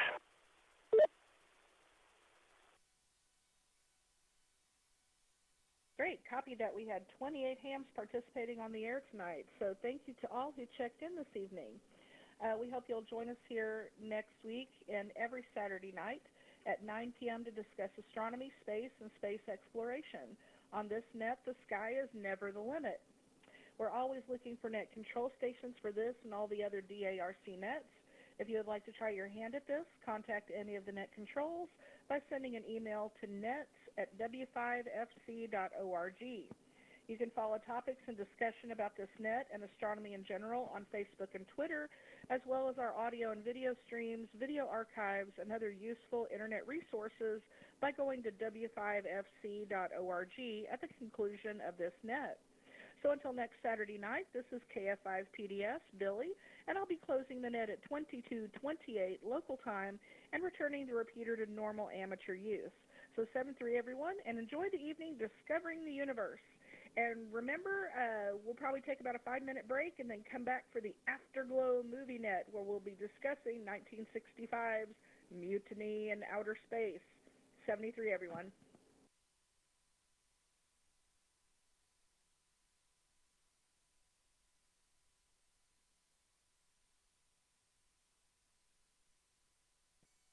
Thank you, Miss Billy, and yeah, we'll be up in 5 minutes.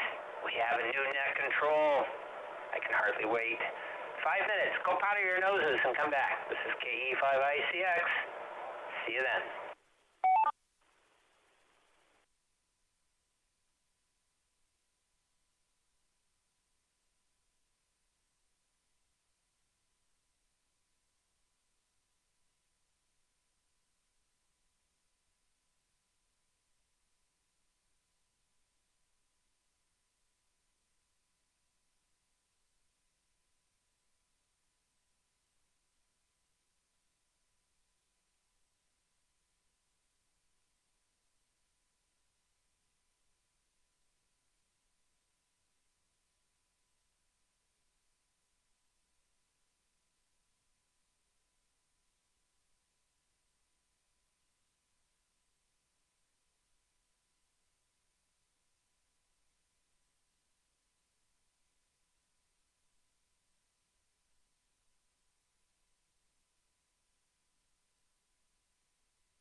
Now, for something completely different.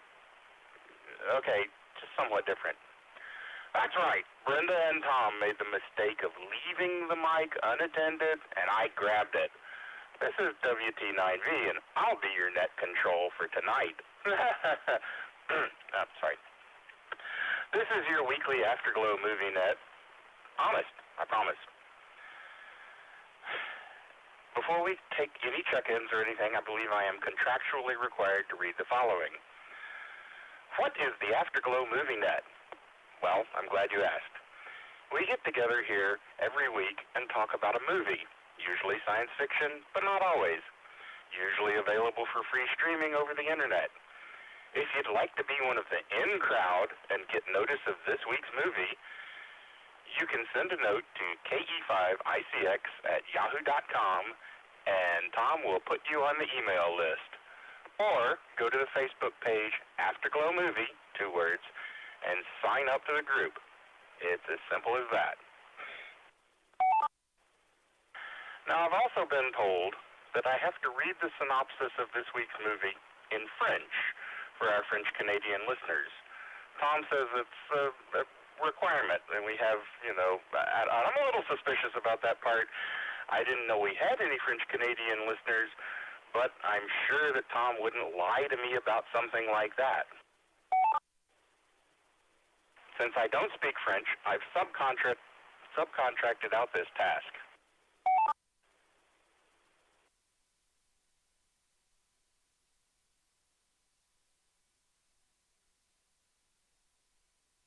Auditeurs, bonsoir. On commence avec notre petite histoire du film. Le commandant Gordon Towers et le capitaine Dan Weber rentraient des grottes de glace nouvellement découvertes sur la Lune quand ils ont fait leur arrêt habituel sur la station spatiale X7. Dan a un malaise et est emmené à l'infirmerie où le médecin et vétérinaire à mi-temps, le docteur Hoffman, regarde attentivement dans ses oreilles. Son diagnostic, Dan est atteint de quelque chose provenant de la Lune, mais sans en savoir plus. Hoffman, ne sachant alors que faire, lui donne un bisproc et l'envoie au lit. Entre-temps, c'est clair que le colonel Frank Cromwell a choisi le mauvais jour pour arrêter de sniffer de la gueule, car un essaim de météores s'approche de la station spatiale sous ses ordres. Que fera le colonel Cromwell? Est-ce que Dan survivra à son malaise? Est-ce que le docteur Hoffman pourrait trouver un meilleur job sur la station spatiale X8? On ne sait pas. Mais réponse tout de suite quand on va parler du film Mutiny in Outer Space. S'il y a des Québécois qui nous entendent, on est désolé, mais on n'a pas pu le faire dans votre langue. Oh, c'est donc ben niaiseux!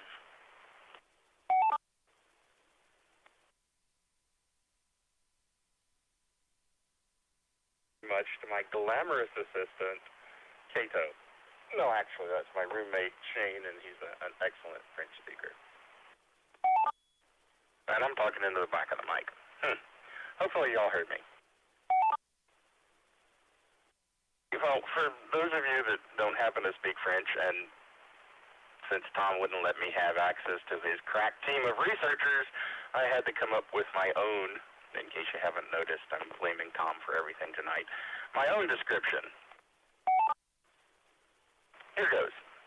While exploring the ice caves on the moon, Captain Weber, Carl Crow, picks up a fungus that eventually desiccates his entire body and threatens everyone on orbiting Space Station X7.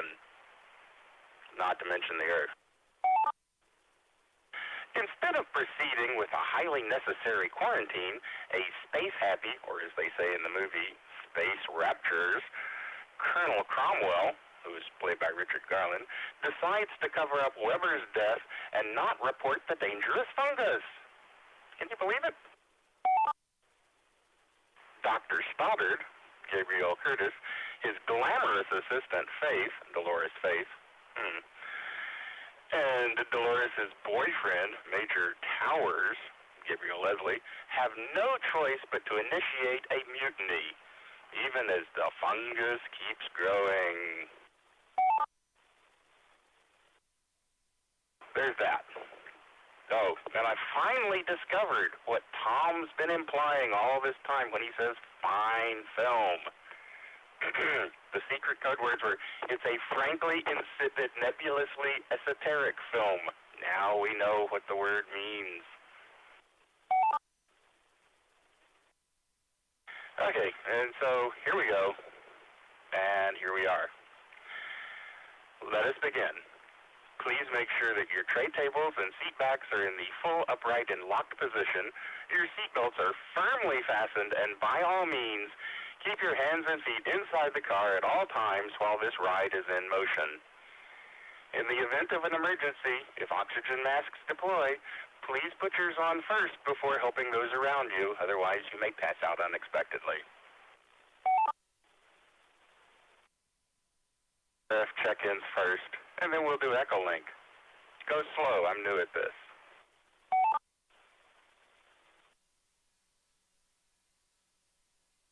November, Tango 5, Tango Mike. Oh, wait, what?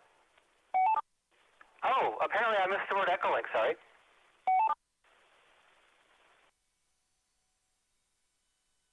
Figure we'll do Echolink after, so RF check-ins first, please.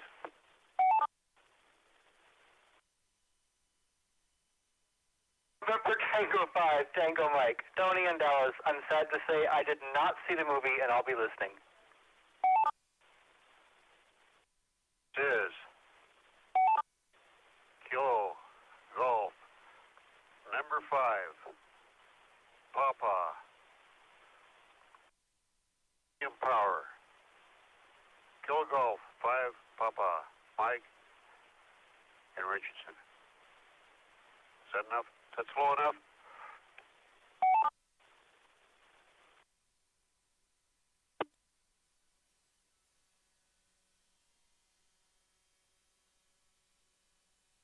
Kilo, Foxtrot, 5, Tango, Sierra Kilo, Pearl in Dallas. I did see the movie.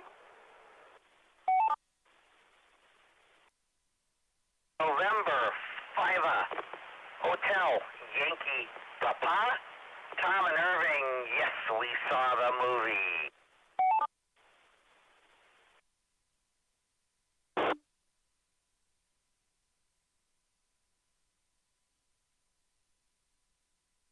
Kilo, Echo 5, India, Charlie, X-Ray, Tom in Louisville. I saw most of the movie, not all of it. Well, I fell asleep. KE5ICX.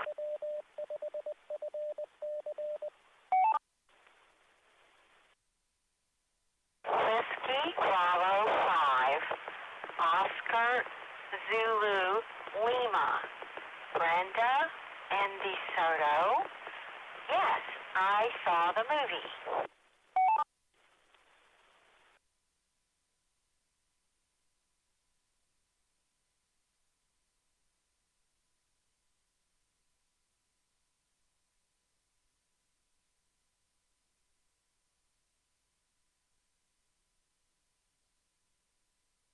Anybody else out there in RF land? You can go a little bit faster. I'm not quite that decrepit.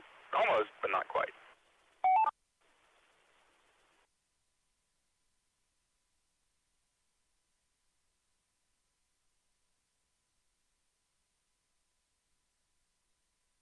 Hey, nothing there. How about on Echolink? Can I get our Echolink patrons, please?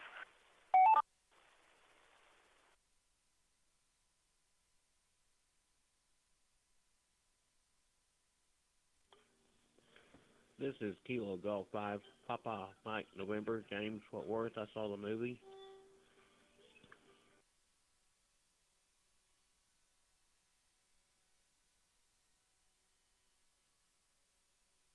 This is Kilo Foxtrot 5, Papa Delta Sierra, Billy and Sherman, and yes, I did see this fine film.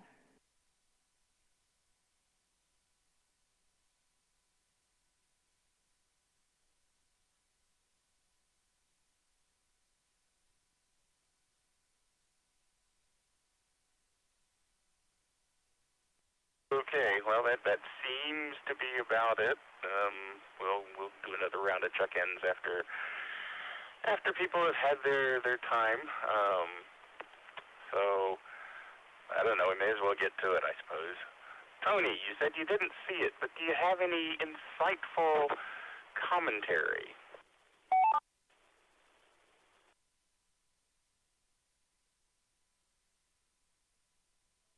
Oh, thank you. I think I enjoyed the introduction more than I would have enjoyed the movie anyway.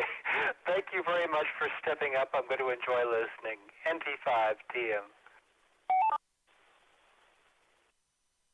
Well, thank you very much. And in case everybody has forgotten, this is WD9V, your surprise net control. Well, okay, Tom knew, but he never tells anybody anything. All right, KG5P, Mike and Richardson, what do you have to say about this fine film, Mutiny in Outer Space? I got told I had to put lots of A's in it. All right, thank you, Michael. This is KG5P.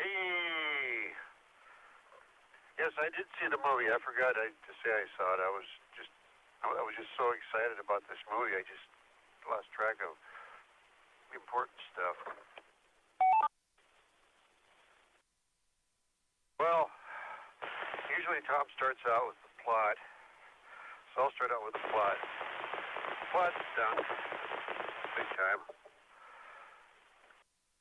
Made during the middle 60s, and people were getting a little bit scientifically more knowledgeable than they were in the 50s. And so I thought, I'm really disappointed in these type movies because they really should do better, because they really took some liberties, just awful liberties with science. For example, when the fungus took over, it was on the outside of the spaceship. Well, first I thought, well, it's cold out there, right? Well, apparently not. When you're in the sun, you're probably a couple hundred degrees Celsius. I guess it lives fine in that environment, kind of like a what do they call those things, tetragrads, or something like that. Or those creatures that can live just about anywhere.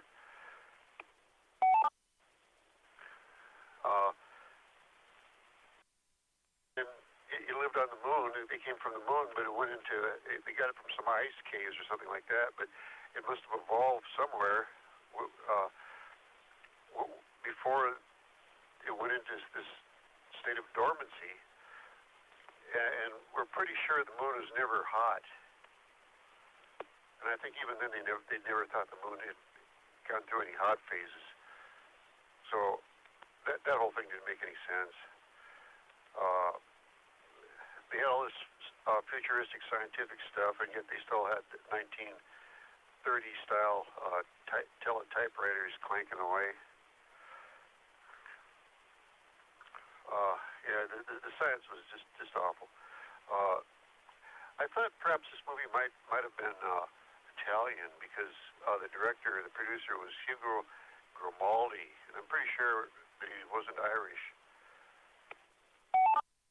And they had some kind of Italian-looking, big-haired actresses.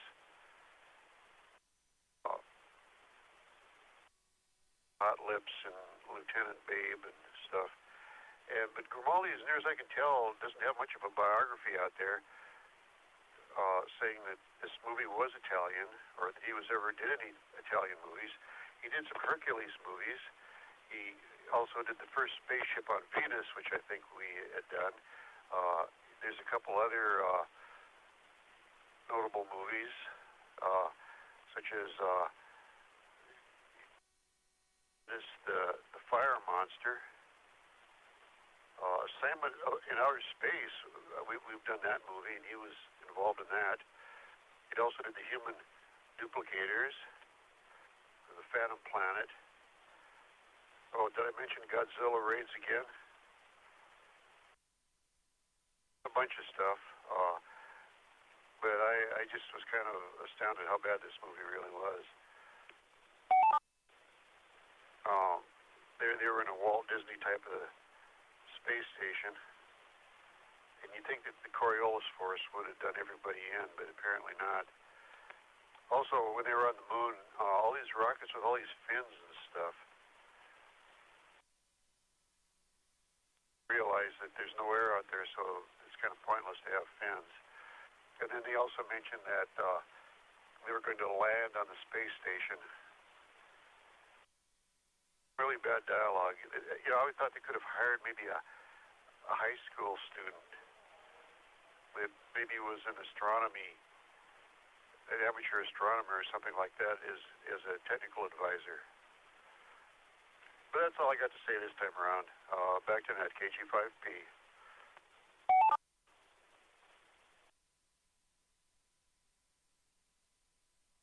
Alrighty, thank you. It's come to my attention. Actually, it was all in my head that I didn't read out who I got on the check-in. So it was Tony NT5TM, Mike KG5P, Burl KF5TSK, Tom N5HYP, Tom KE5ICX, Brenda W5 Dad. You know what your call sign is, Brenda. KG5PMN James, and Miss Billy KF5PDS. I will take additional check-ins after all these fine people have done their thing. So next up is Burl in Dallas. What did you think about the plot? This is KF5TSK. I didn't see a plot. It was like, business as usual. But nothing in the film seemed to be convincing that you have a biological problem.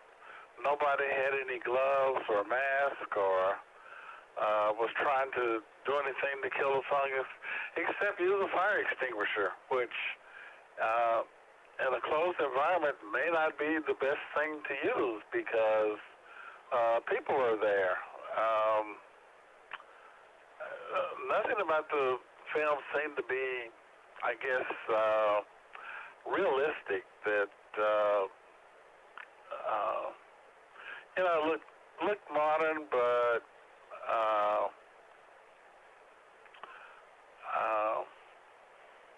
that space station, I don't know what that was made of, but it's like nothing in the whole film was realistic. The rockets, it's like, well, they didn't really fire. They were just had steam coming out of them. KF5TSK back to net.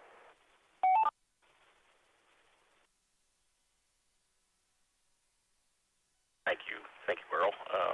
This is WT9V, and personally, I think that the space station was made out of a couple of tin cans and some of that metallic dryer vent hose stuff, but I don't know, I could be wrong. I've been wrong about a lot of things. N5HYP, Tom and Irving, you saw this fine, and we all know what fine means now, film. What did you think of the plot? Hey there, this is N5HYP. Good evening, everyone. Plot. Well, this, story was kind of typical of a B-grade science fiction movie. I was very surprised by a movie in 1965 still being in black and white. By that point, there were very few, I understood why a lot of television shows then were still in black and white because the bulk of Americans had black and white TVs, but film projectors, it didn't matter. Hence, it was a pretty cheaply done movie, just because. And again, remember, guys, 1965 was still kind of the heyday of the drive-in movie and the drive-in double and triple feature, and they always had a throw-in kind of a low-budget thing at the beginning when people were still driving up. So it would look like they were doing a movie, but it was kind of a throwaway thing. And that's kind of what I think this was really designed as plot-wise, even was kind of a throwaway type venture. It had a lot of tropes from the mid-60s. You you had women on the space station. That was a good thing, but there was, they were, comment about the one lady being kind of the, the brainless blonde, that, struck me as still very 60s and chauvinistic.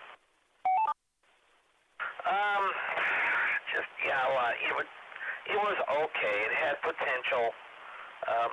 If it had been written and acted better, but we got what we got, which was the first of 3 drive-in movie features of the evening. This is N5HYP back to net. I'm probably just going to listen from now on because I'm pretty tired. We'll talk to you guys next week. It's N5HYP.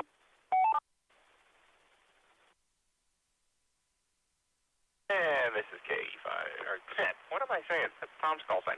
There's WT9V. Thank you, Tom, and I'll probably still call on you anyway, just in case you have something that comes to mind. But, you're not getting out of it this easy. And speaking of the other Tom, KE5ICX, do you have, what kind of typically insightful, well-thought-out comments do you have about the plot of this fine film that you have watched? Over to you, sir.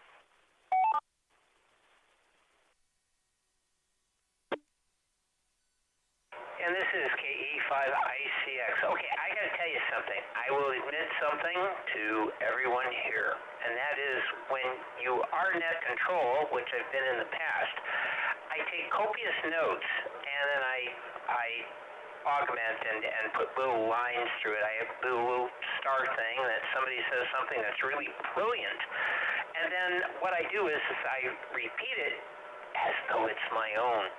It's really great that way. And then you can go ahead and add to and say, I saw that, and I thought, that's exactly what I was thinking. And also they should have put gold in the scene somehow, the color gold or actual gold or whatever. Unfortunately, now that you've become the random factor in this, I can't do that because, quite honestly, I fell asleep twice through this film, and I don't remember a lot about it. And what I do remember, I went back into unconsciousness. But what can I say about the film that is interesting? Probably nothing. Let me reset.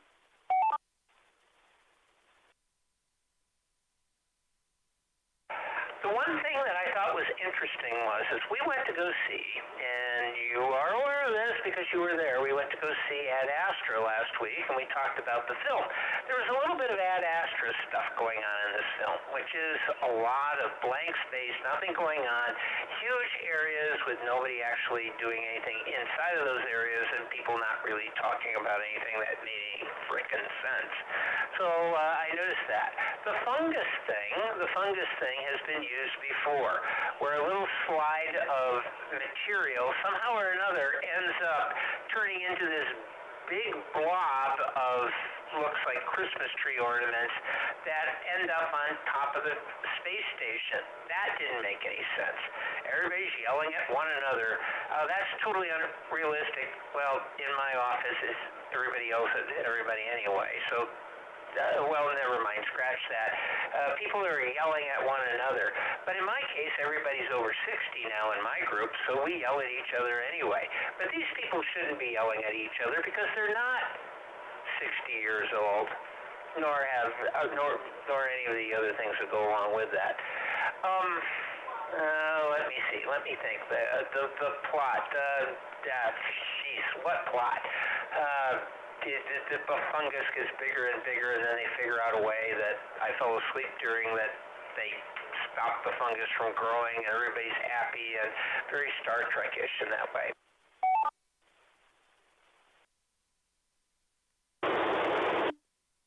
There was the one, well, that's into characterization, so let me see, we've got special effects and all that. I'm going to stop now because I'm going to totally lambaste this thing on non-special effects later, and characterization was also kind of really weird. So I'll stop now and let other people speak, and I'm going to take copious notes and then say, I agree later on. This is KE5I6.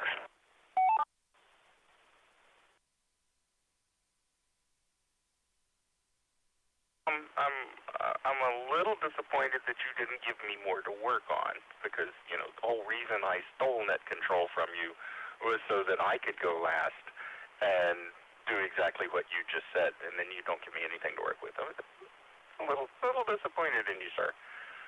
This is WT9V, and up next is our favorite Brenda, who's giving me grief on chat because I didn't say her call sign a while ago, so it's WB5OZL. Miss Brenda, take it away. I'm so glad you finally learned my call sign. This is WB5OZL. This movie was abysmal. But what did we expect? You know, 60s, black and white, low budget, nobody in it you ever heard of. I can't believe this is the same era that gave us Star Trek. You know, this is just like caveman movies compared to Star Trek. Had a lot of problems with the plot. I just didn't understand it. So these people went, and for some reason there was a fungus that could live in the cold on the moon, and yet the way to get rid of it was with cold. Did they not know what the temperature is? I didn't get that. What I also didn't get is how I got in the ship, and they didn't bother to sanitize the ship or themselves. Weren't there spores everywhere? Was there some debris from this thing? And whoever saw a fungus that looked like hanging your limbs of Spanish moss? It's just not like any fungus I've ever seen, and I've seen a lot. So it's just a very unrealistic portrayal by the fungus, but we should probably do that in characterization instead of plot. So, what else? I know I had more things to say about the plot. You know what? I'll wait. I'm gonna think about this.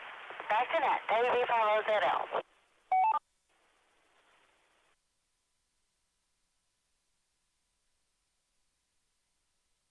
Yeah, that's me. Sorry. Here I go, you know, getting lost in the dulcet tones of the Brenda, and I forget. Oh yeah, right. I get it. I got work to do. KG5 PMN James, enlighten us with your thoughts on the plot of Mutiny in Outer Space. I think I have 3 more times I have to do that. James, your turn.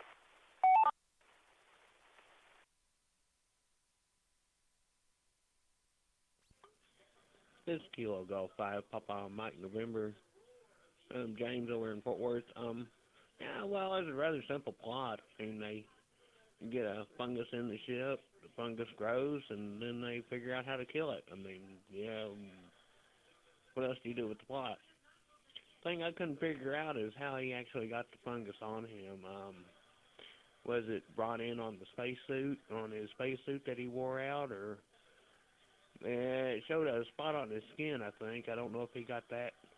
Maybe contact taking off the suit, or don't know if that was actually explained. They tried to explain away the way the fungus growed on the outside of the ship. Guess in 1965 they didn't have enough scientific knowledge about the outside temperatures of the ship, but looking it up on the sunny side, it can run up 250 degrees Fahrenheit, I think, and same as the negative on the dark side. So I can see how that fungus could possibly grow on the sunny side, although if it got that hot, it looked like it would burn it up. Of course, they didn't know that in 65, probably. And also, the fungus, if I remember correctly, when they bring stuff up from the deep ocean, they have problems trying to keep it alive when it gets to atmospheric pressure, because it's used to growing in that deep ocean pressure, and it looks like that fungus would do the same thing when they brought it in the ship. It would have problems growing. But of course, they didn't know that in '65 either, probably. And this also kind of reminded me of Alien 10 years or so later. They bring the foreign object in the ship, and then they have to figure out how to kill it. KG5PM in, back to the net.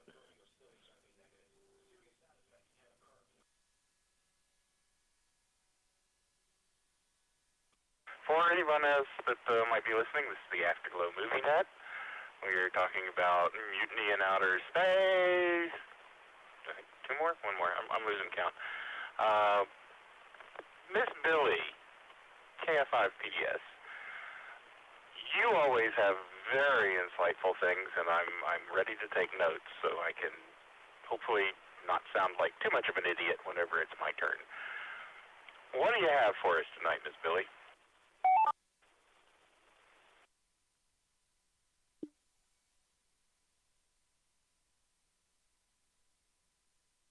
Well, good evening. I'm not sure how insightful I'm going to be tonight. This was kind of slim pickings for me. Yeah, it was an hour and 20 minutes, but it was a long hour and 20 minutes. I actually kind of faded out about 20 minutes. After about the halfway mark, there was some time in there. I think it was that empty space that Tom was talking about. I kind of lost interest, but then I came back, I guess, when things started picking up. But yeah, to me, plot is straightforward. You know, man picks up strange microbe from other world, brings microbe on spaceship. Spaceship has to fight for their life. They figure out how to defeat it. The end. So very formulaic plot there. I will have more to say on characterization because I was with Brenda. It's like there's more things I can say about characters than I can about the plot. There's this very thin plot, very little, science to it, and what science there was questionable. But yeah, I was, and I also have more comments, I guess, about special effects and things. This movie, some of these Italian features that we've watched seems to be about a decade behind what we were, other, not just the U.S., but I guess in general what was being accomplished in the sci-fi genre. They seem to be behind, and I don't know if that's a budgetary concern or, what they were able to accomplish. I know I read this was only created in 6 days for about $90,000.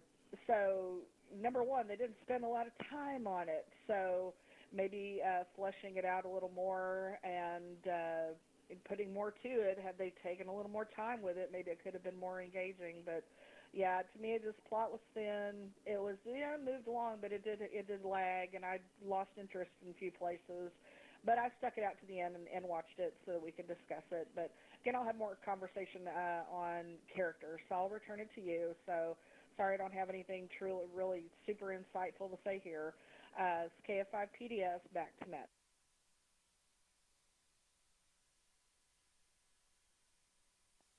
That was still more than I got, because, frankly, it could have been worse. You were talking about how long it was and how boring, but, it could have been Ad Astra. Sorry, I think I dozed off for a second there when I mentioned the title. Let's see, K5IMS says he doesn't want to say anything, so I'll take some more check-ins. Is there anybody else out there in RF or Echolink land that would like to make some commentary on this fine film, Mutiny in Outer Space? Come now.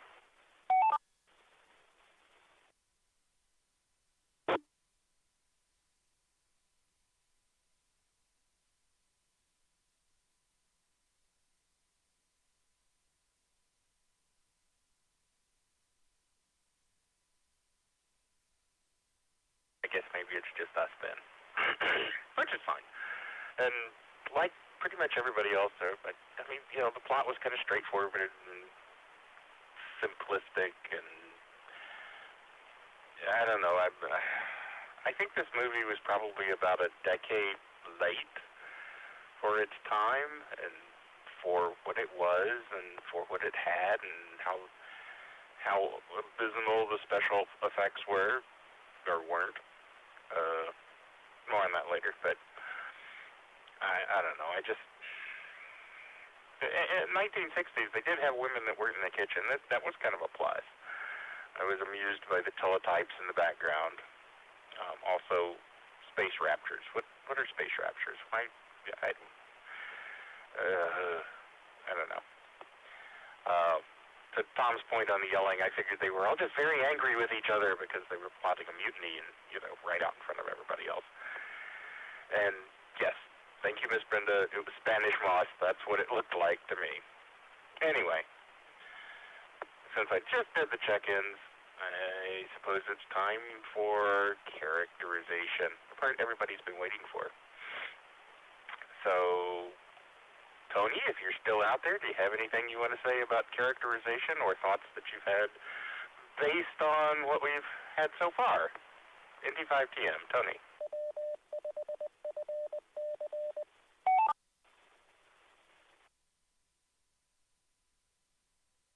Thank you. No, I have been amusing myself by trying to brush up on my high school German and composing generic plot summaries that will work for most Afterglow movies, like people of discernment all run away whenever this movie is shown on film or television. You should run away now. But if you're still here, I guess we must discuss the movie, which that just taxes my German to the limit. And so that's been a fun exercise. But no, nothing to say. Glad I missed it, but glad I get to listen to all of you fine folks because you're more fun than the movie is. NT5TM. Oh, thank you very much. And that seems like a very fruitful entertainment, or fruitful adventure that you're, endeavor. That's the word I'm looking for. Yeah, fruitful endeavor you're on. And, frankly, a lot of the times, I think that the little movie that's playing in Tom's head when he writes his version of the synopsis is more entertaining than the movie itself. So, it's just my opinion. KG5P, Mike and Richardson, what do you have to say about characterization? Michael, yes, good job so far. Well, characterization, this really wasn't much of a mutiny. All it was a slightly... The commander had his own agenda, which was basically to keep everything secret, from the big boys back on Earth in mission control. I thought maybe what they should have had on it was maybe a whistleblower part. There was really no whistleblower. I thought this would have been a perfect movie to put in a whistleblower. I was hoping it might kind of be a space version of Mutiny on the Bounty, but the captain character, he really wasn't a bad captain.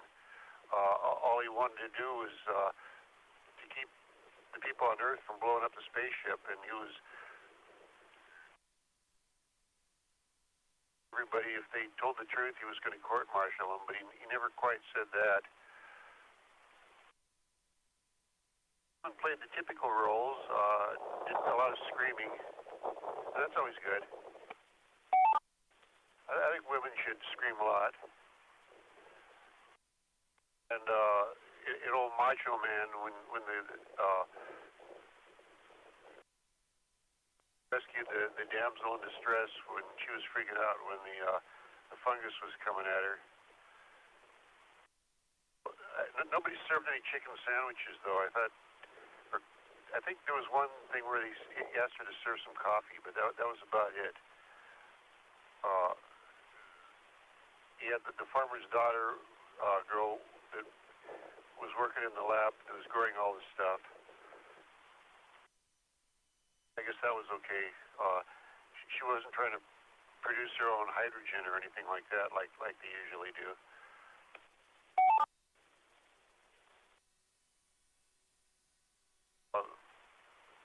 The characters really did some really bad science.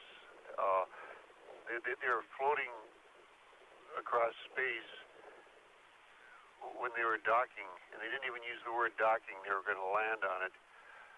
So the dialogue was quite inane. I should really take notes when I watch these movies, and I always think about doing it, but I never do. But I guess I should, because there is a lot of fodder to poke fun at, I suppose, and that's sort of why we do this. Maybe that's why Tom gives us so many bad movies, is so we can poke fun at them. I'm running out of things to say, so I better kick it back to Ned before I start rambling. So this is KG5P, back to four letters. W9 something, TV. I should know it by now. KG5P.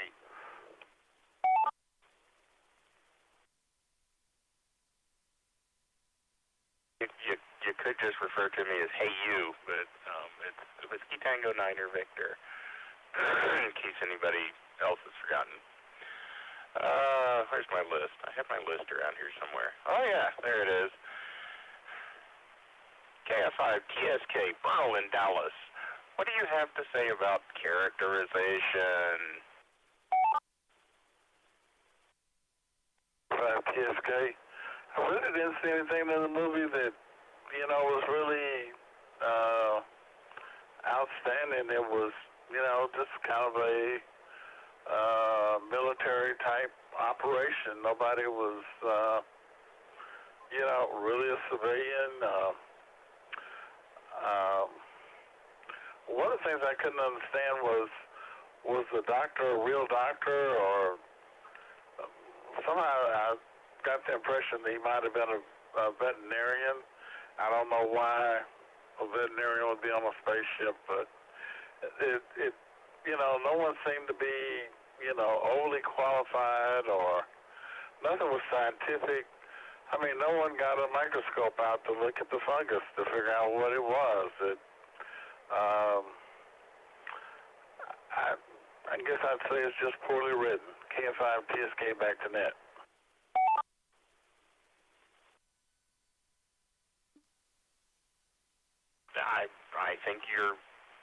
I think that's an understatement, actually.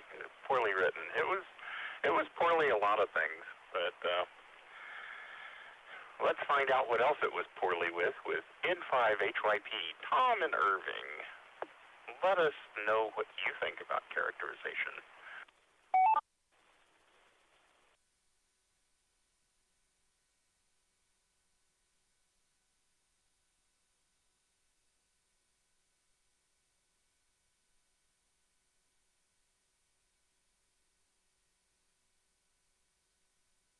I know Tom said he might have checked out, but I was going to give him another chance just in case. So now I'm going to throw it to the other Tom. Mr. President, what do you have to say about characterization? And make it good, because I'm taking notes.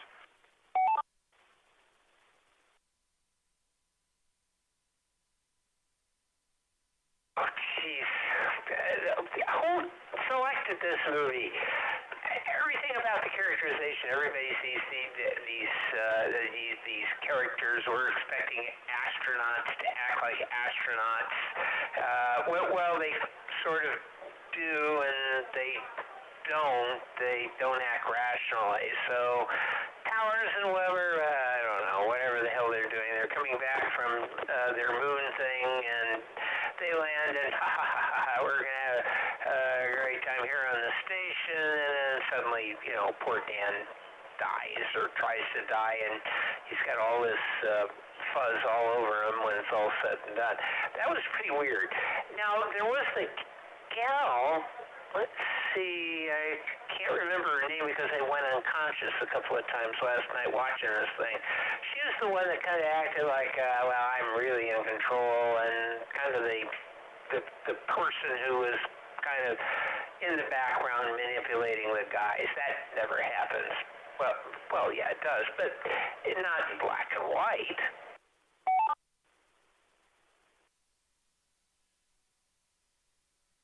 there's also, let's see, oh, jeez, going back to Earth, the idiots on Earth, they were really unbelievably, wow, what's going on and all of that. It was so pedestrian. I guess that's what I was thinking. These people are so boring. All of them. There was nothing that made any real sense, and if they filmed it in 6 days or 7 days or what. Heck, I've done, been in production. Well, I am in productions now I think about it. Now, where you got to show some, feeling on film. This didn't happen. Not to say that anything I do makes any sense, but I think there's something wrong with these people.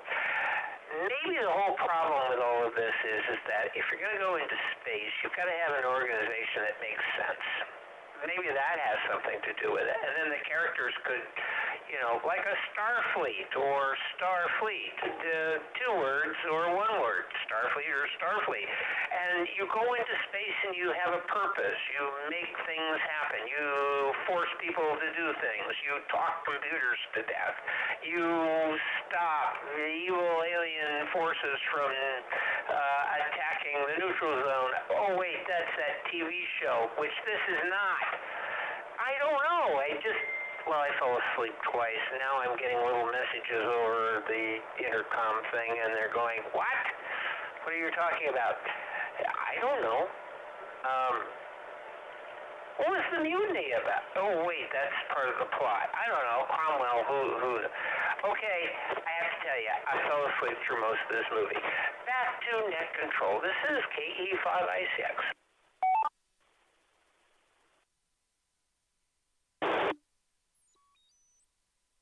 I'm gonna start using that excuse in the future. Like, I don't know, I fell asleep. It sounds good. It works for you. It ought to work for me. I mean, I don't know why you should be so, well, you're president, so I guess you are special. WV5OZLC, I remembered this time. Miss Brenda in DeSoto, who I know saw the movie and stayed awake for the whole thing. Over to you. This is WT9V, your net control for the Afterglow movie. This is WV5OZL. Well, I never could sleep through shock therapy. I don't know why Tom could sleep. I couldn't.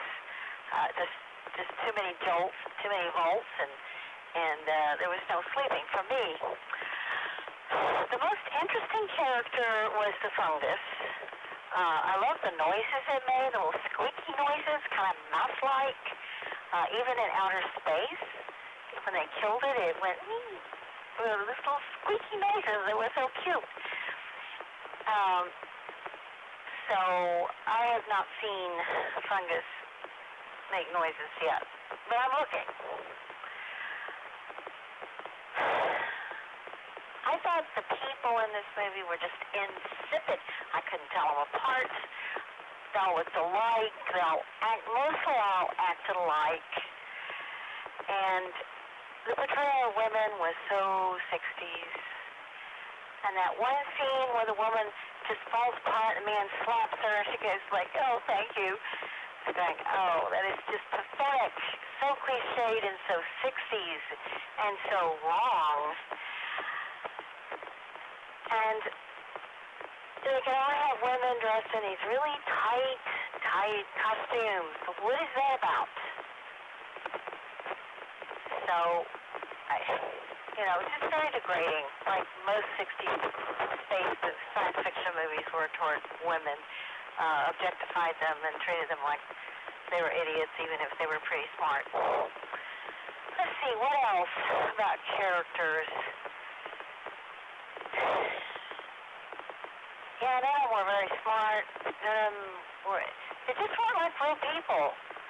If this were a real situation, everybody would be businesslike and professional and make decisions based on scientific facts and have meetings and come to consensus. Instead, they were just like a bunch of rabble-rousers. So I didn't like that much. All right. I'm going to quit for now. WB50ZL. Oh, thank you, Miss Brenda. And next is KG5PMN James. What do you think about the characters and characterization of this movie? I'll be charitable and call it a movie. WT9V, over to you.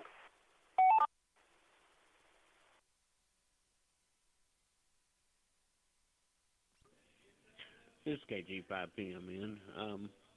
I thought the General was maybe one of the better characters in there. He, at one point kind of acted like, he's really concerned about what was happening up there after he found out about the fungus, and he seemed to treat his, I think she was a captain or his assistant. He seemed to treat her fairly well to me, offering to, when she suggested they go talk to that guy's family that died, and although that evidently didn't go anywhere plot-wise, but seemed to treat her fairly decent as opposed, as a helper. And the girl, the blonde, did a turnaround after she found out the captain or the colonel wasn't really truthful, and she did a turnaround, and I guess she kind of let it go at that and kept up a kind of a dual role up in the movie. Major and acted like he was trying to be the boss actually and override the colonel, and everybody else just kind of seemed to do their thing. As I guess with the way all these low budget B movies go. Back to the net, KG5PMN.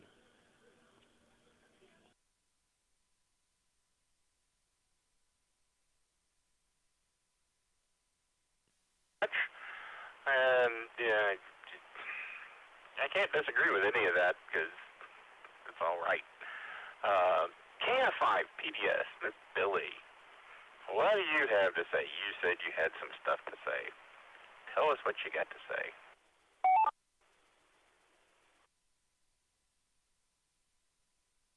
Yeah, well, I agree with what's been said before. Yeah, I agree with Brenda. It's like we didn't even get 5 minutes into this film, and the objectification starts. The interstellar playboy comments start, and I'm like, oh boy, here we go.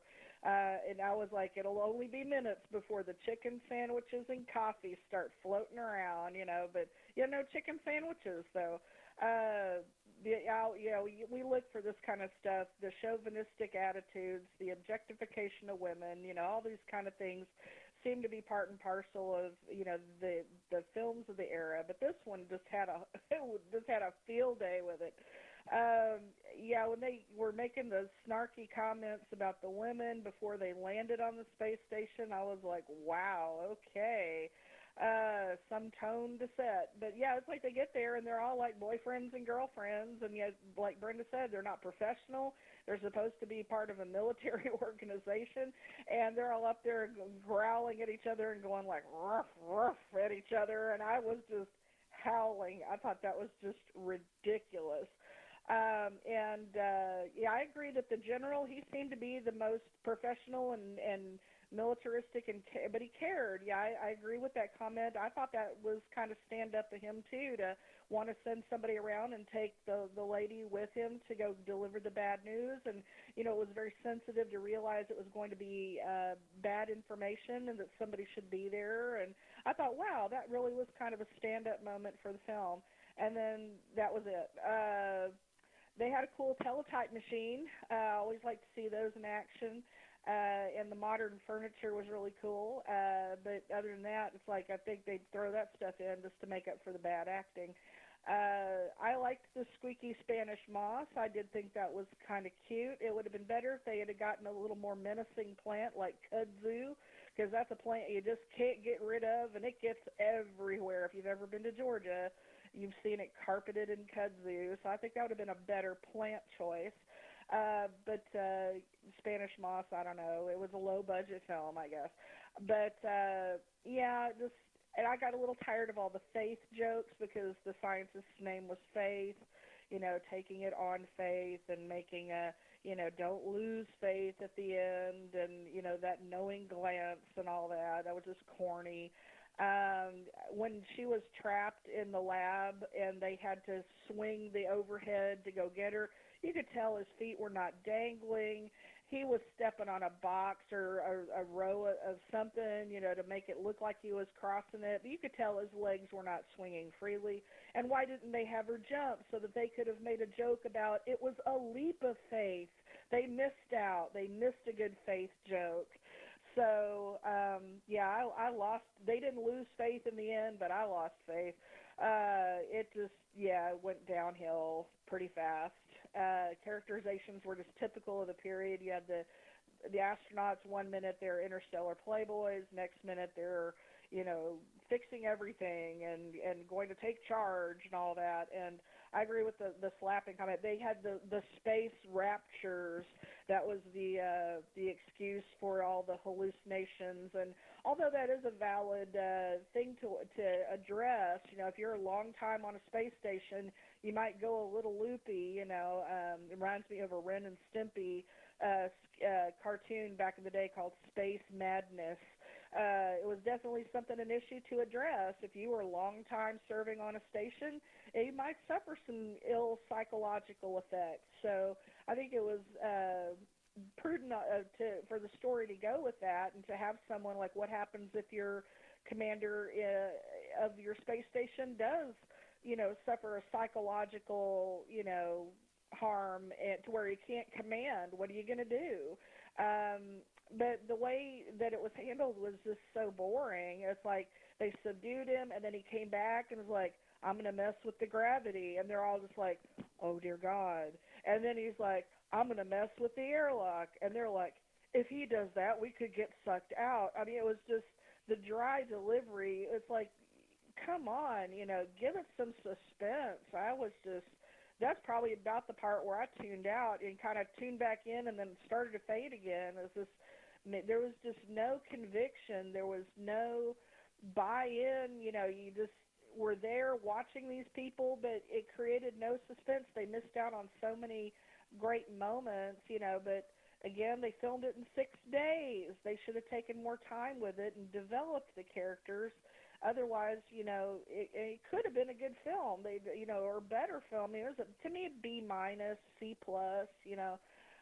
range film, but I think it could have been a lot better and had more characterization elements than just these flat, insipid, boring characters, just making the motions through the film. There was no depth. They were very two-dimensional. So with that, I guess I'll have other things to say as we go on, I guess, with special effects and other items. So I'll return it to you. This is KF5PDS, back to net.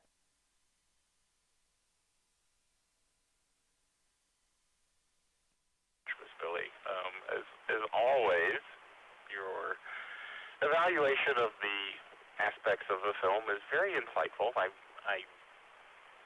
basically, I think you make me look stupid, or more stupid than I am anyway. But yeah, it's just my insecurity talking here. JJ in 5IMS says he doesn't want to talk to us, but he did say that this film would look better if there was shadows of a row of theater seats, a man, and a couple of robots. And apparently they'll probably add that in post-production, which will probably cost more than the entire special effects. Before we talk about special effects, is there anyone else out there that would like to chime in on this? I'll give you a couple of minutes. RF, Echolink, whatever, carrier pigeon, I don't care at this point. Come now.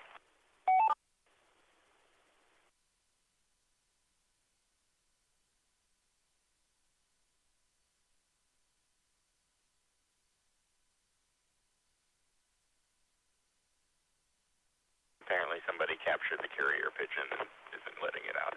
Okay, so we'll go on to special effects, or lack thereof, frankly. And Tony, You're probably still out there. You probably still have something amusing to say. Even though you didn't see the film, I'm going to throw it your way, just in case. 85 TM, Tony, regale us with something.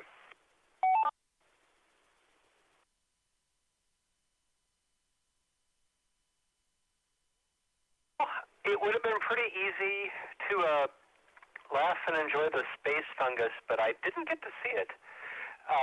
So I'm really just gonna kind of check out here and listen, and so I don't have anything more to say. I'm just glad that space fungus apparently wasn't very itchy. NT5 TM.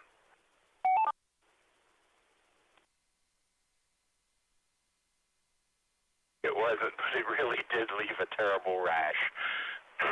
All right, KG5P, Mike, what you got to say about the lack of special effects in Tom's favorite film of the week?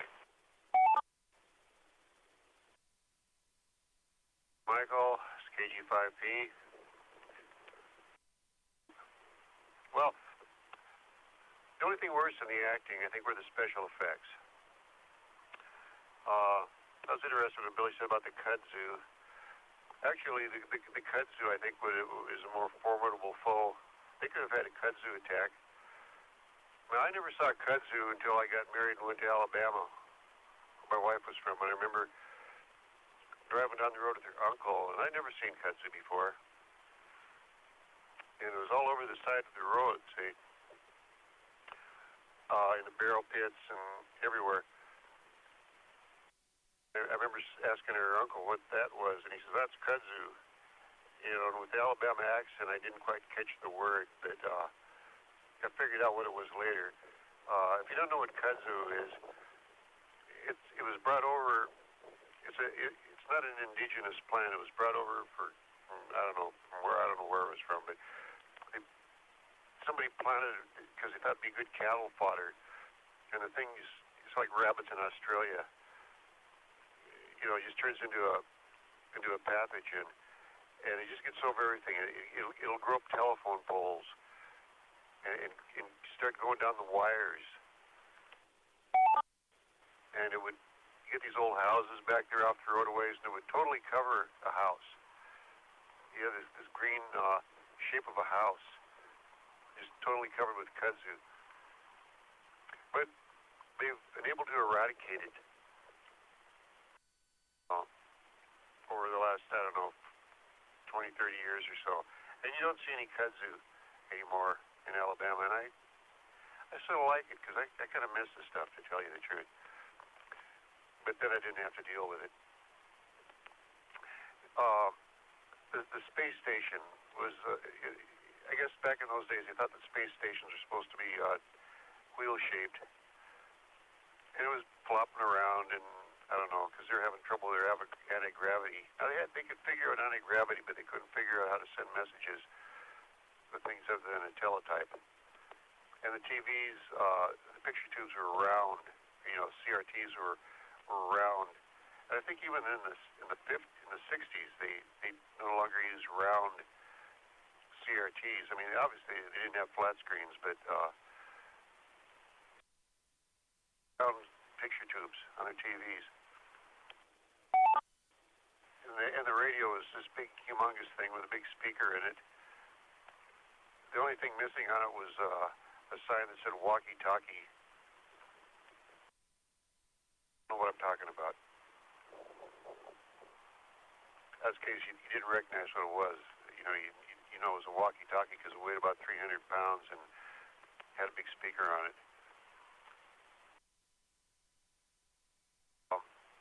Another thing that kind of bothered me was the stars were twinkling in space. I guess they did that because if they weren't, then we wouldn't think they were stars. Now, I don't know about you, but when I went to school, my fourth grade teacher told us why stars twinkle in space. And I'm afraid I'm going to insult your intelligence by telling you why they do. And it's because of the atmosphere, obviously. We all know that. But in space, there's no atmosphere, so why would stars be twinkling? I don't know. Weird. And also, they had every one of these movies has to have a meteor storm. A glob of meteors, of course, and they started tracking it by radar from 800 miles out, and it just happened to hit them. Just missed them by like inches, you know. And they knew from 800 miles away it was going to hit them, so they were going to take evasive action with the space station. Now, how would you take evasive action with a space station? Also, they had pings like from a submarine, you know, like you know, from sonar. It was those pinging sounds. Yeah. So here comes this meteor storm. Now, they probably didn't know this back then, but if you were to take a spaceship and go through the asteroid belt, you wouldn't see meteors like that, even if you went through the asteroid belt, because they're far apart. I mean, the probability, you know, would be greater than zero, but chances of getting hit by a meteoroid, even in the asteroid belt, would be very, very low, probability-wise. Now, I know with the Galileo explorer that went to Saturn and stuff, they had kind of weaved through their wings, but through the rings of Saturn, but that was the asteroid belt. But you got to have an asteroid belt. Every one of these movies, you know, you never know it's a science fiction movie unless you got a meteor shower. So anyway, one of the meteors chunked them, and they had self-sealing walls on the space station, which was convenient. And they also spilled all their test tubes and stuff on the floor, and all the chemicals and fungus samples and things were dripping all over the floor. I think that's where the doctor got his, because he was climbing around under the table picking up the test tubes, and the fungus emulsions or samples or something dripped on him. So I took care of the doctor, or veterinarian, or whatever he was. What else? I guess that's it. Special effects. And that, you know, in Star Trek, special effects were pretty much colored lights, but they still managed to make some great movies with just colored lights. Why they didn't do that here, I don't know. Back to net, KG5P.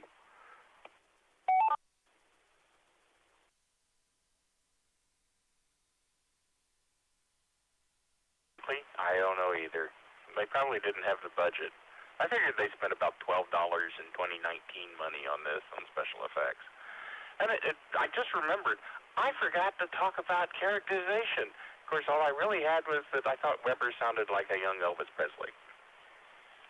And to make a comment about Brenda's comment, I'm not really sure I thought that the shrieky fungus was...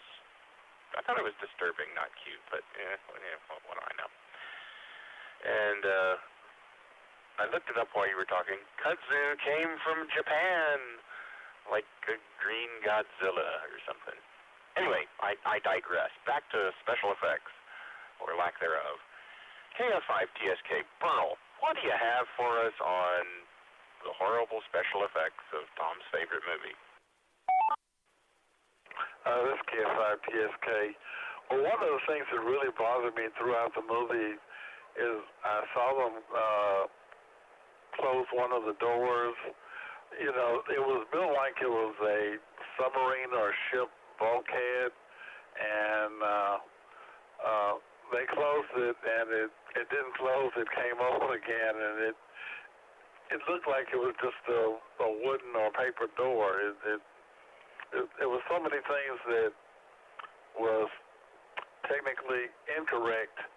This movie could have been made into a comedy and really saved itself, but it was a good movie for going to get popcorn or maybe doing something else. You know, that if someone asked you what the movie was about, you know, well, it was a mutiny. Of course, I didn't see much of a mutiny. Where are they going to go? You know, the thing about the meteor shower that, you know, we're going to move the space station to avoid getting hit by the meteor shower. It's like I say, so many things were technically incorrect that, well, it might have made a good movie for Italy, but I don't think anyone would really want to pay to watch this KSI TSK back to net.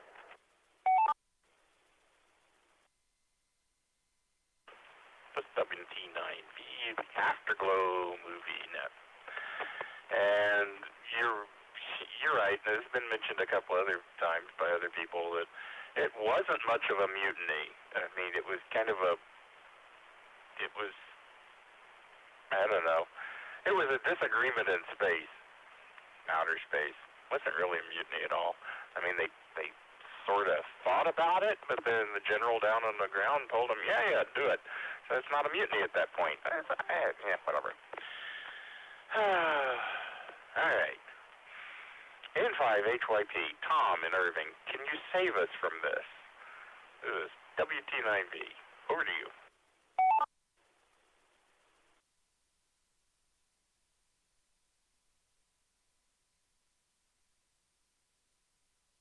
Checking, making sure that Tom was still away. He said he was going away, but, you know, I keep forgetting to put it down on the list, so it's because, like the other Tom, I'm old and senile, and forget it, or mention it.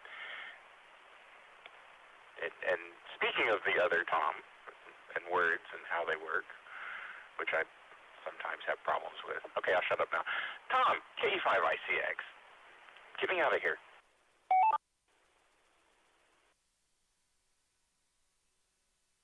And this is KE5ICX. Okay, here's the thing. I can stay awake and watch things in huge,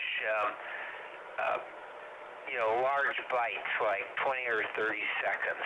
And this is what I found from the special effects or not so special effects. First off, what's the deal with the little tiny doors? I don't know where they found that door somewhere. With the big room with the little tiny door, you gotta climb around and in and out and all that stuff. Why? If you're gonna have a little tiny door, you should have a little tiny enclosure, because like the International Space Station, if you're gonna put pressure doors in, you make it the size of whatever the room is, which in space is supposed to be small because you want to contain it. That didn't happen on this thing. That drives me nuts. Nuts, I tell you. Well, I guess I am nuts. The other thing is, here's another thing, is flying to the space station. We had this in Ad Astra, or Atlas Astra, last week. Let's just go ahead and fly to that completely stationary object below us. And I can tell you this. Let's see. I was reading, what am I reading? I am reading. What am I reading? Oh, yeah. I'm reading about Apollo 8. From Jeffrey Kruger film, author, not film. They haven't done a film yet. Oh my goodness. I think I'm tired. Hold on.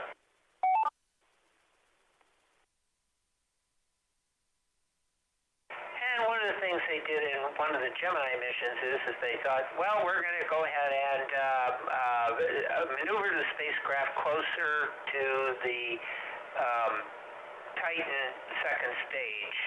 And as they did so, the thing ran away, essentially meaning that, a lower Earth orbit means that vehicles, anything in that lower Earth orbit, moves at a faster pace than anything higher above.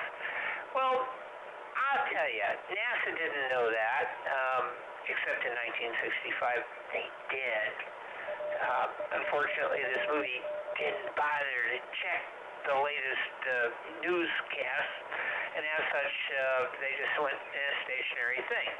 Now, at Astra last week, they did the same thing. Oh, it doesn't matter, it's a lower Earth orbit, a lower Neptune orbit in that fine film, and it just stays where it is, and you just point yourself towards a particular direction, and everything works out just fine. So, fast forward, 50 years later, 55 years later, and it's the same darn thing. They're doing the same thing. I stay off my grass. I'm putting my fist in the air on that one.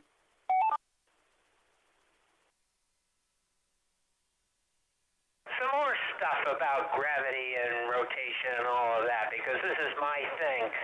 The space station, it rotates to create gravity. So what do you do when you get on the space station? Well, certainly you have curving hallways. Yeah, that makes perfect sense, because the gravity is supposed to be doing that thing from 2001: A Space Odyssey, where you're walking on the curved part. No, not here. No, they're not doing that. They're walking around on the curved floor with artificial gravity that came from Earth. I'm telling you, Earth. So that drove me nuts. Let's see. I think there was something else. Hang on.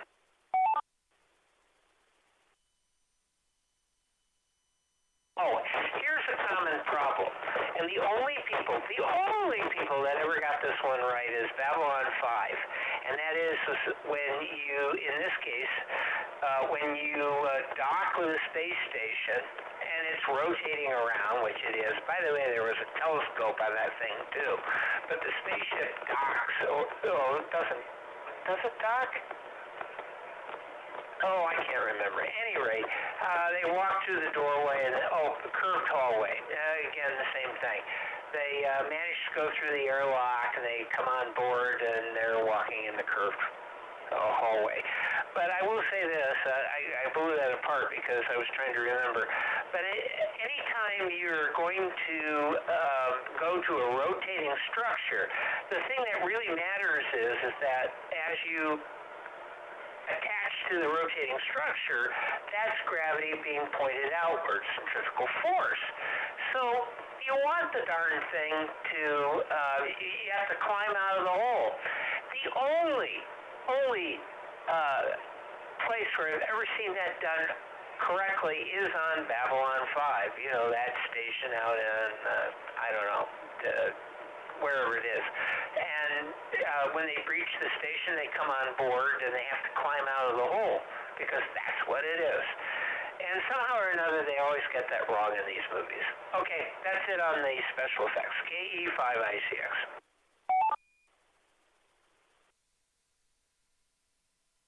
I thought you'd have more, because you were kind of ranting about it the other day, too.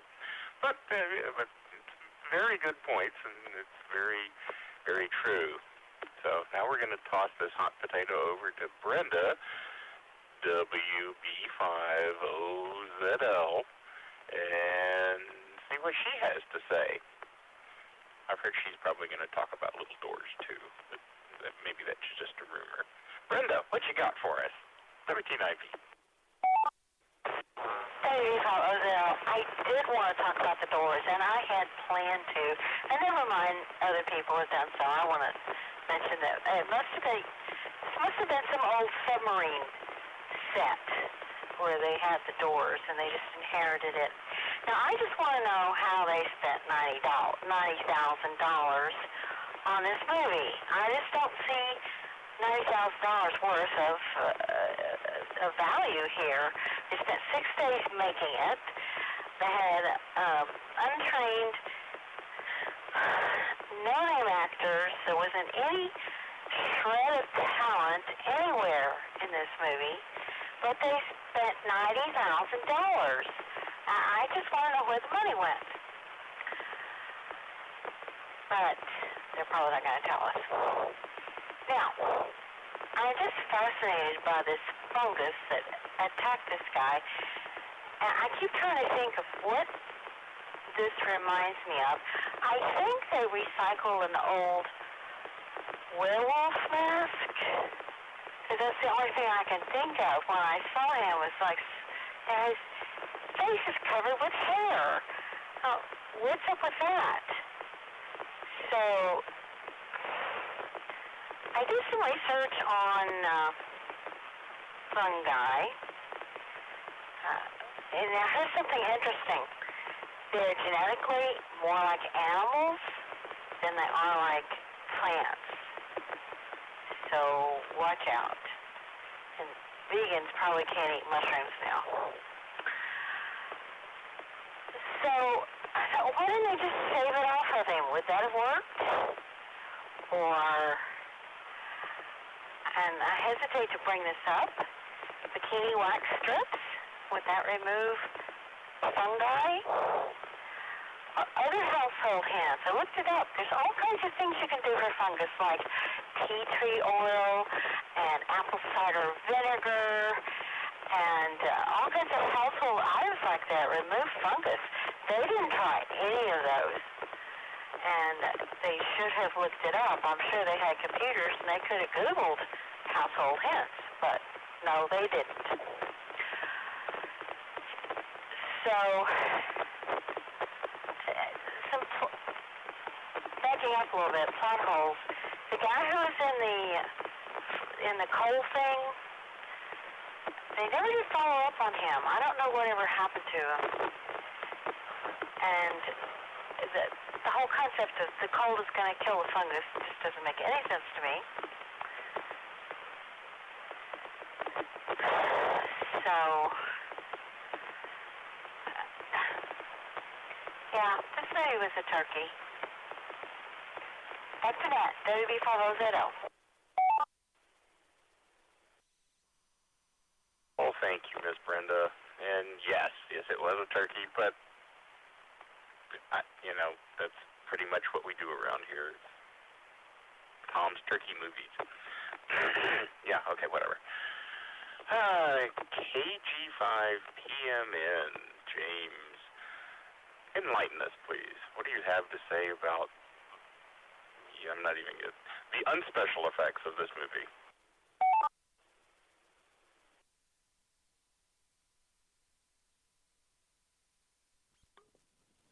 This is Kilo Golf 5, Papa Mike November. I'm glad they filmed it in black and white. So that way you can tell what the background materials are made of. I remember thinking one point in, I believe it was the control room, of looking at that and thinking, it kind of looks like a interior wall with all their blinking light equipment run up against it,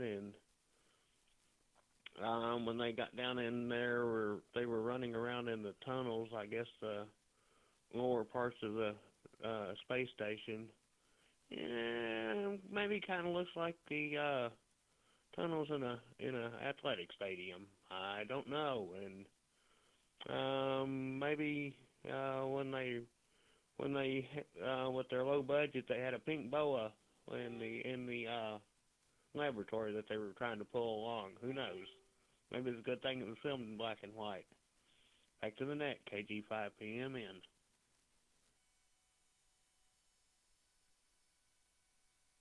Thank you. No applause, just no, never mind. I forgot that I had something to say about one of the comments that Ms. Brenda made, and that was that you mentioned bikini wax, and I've long wondered why one would wax a bikini. I mean, cars, skis, surfboards, sure, but bikinis? Someone explain this to me offline. In the meantime, KF5PDS, Miss Billy, what do you have to say about the unspecial effects of this fine film?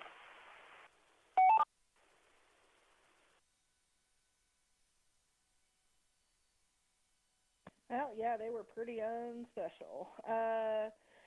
Yeah, I was just thinking at the beginning of the film, they have, it looks like, paper cutouts floating on black cloth or something, but with flames coming out, so that looked pretty cheap. It said the film had a budget of $90,000, but did they spend all $90,000? I don't think so. They probably spent about $900 from the looks of things, and paid the actors probably quite well. But yeah, I was just wondering, it's like, couldn't they use a better special effect there? The floating space station, it's a cheap model, probably had some, I don't know. I kept thinking about, did they take a colander and spray paint it silver and stick it on there somewhere? Cobbling together cheap models. I wondered, why did the guys who were coming to the space station, why did they have to put on extra vehicular suits and leave the ship to get to the airlock? That is like, can't they just dock the ship to the space station? Don't they have any docking ports? I didn't understand that.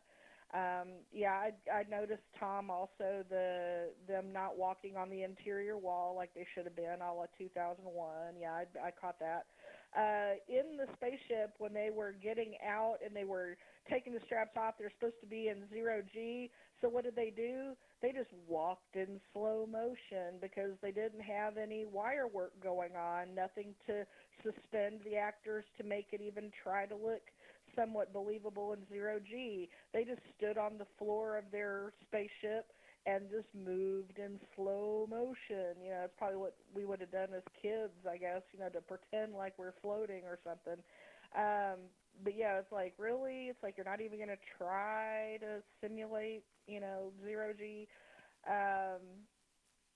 And then you could kind of see wires when the fungus was being moved around, and, so there was that. I did like some of the photography, like they tried to involve like the beginning titles, picture of a galaxy, and then the picture of the moon with the ice cave model sitting there on the table. So, they tried to at least have a realistic picture of the moon. Probably taken with a Dobsoni or something because it was flipped, or taken with a Schmidt-Cassegrain because it'll be mirror image and inverted, and so that's photographic, but that's understandable depending upon the instrument they used. Maybe that's where they spent their money, was on the equipment to get the pictures. And then I was thinking, of course, when he swung across to retrieve the scientists from the lab, it was pretty clear his feet were not dangling, that he was walking, and his feet were supported because they didn't.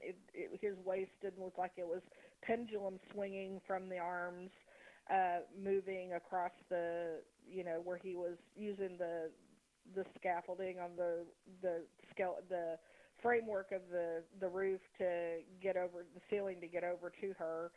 So, it's pretty clear he was, just, again, kind of moving in slow motion, but walking, so that it could try to look like he was swinging over there.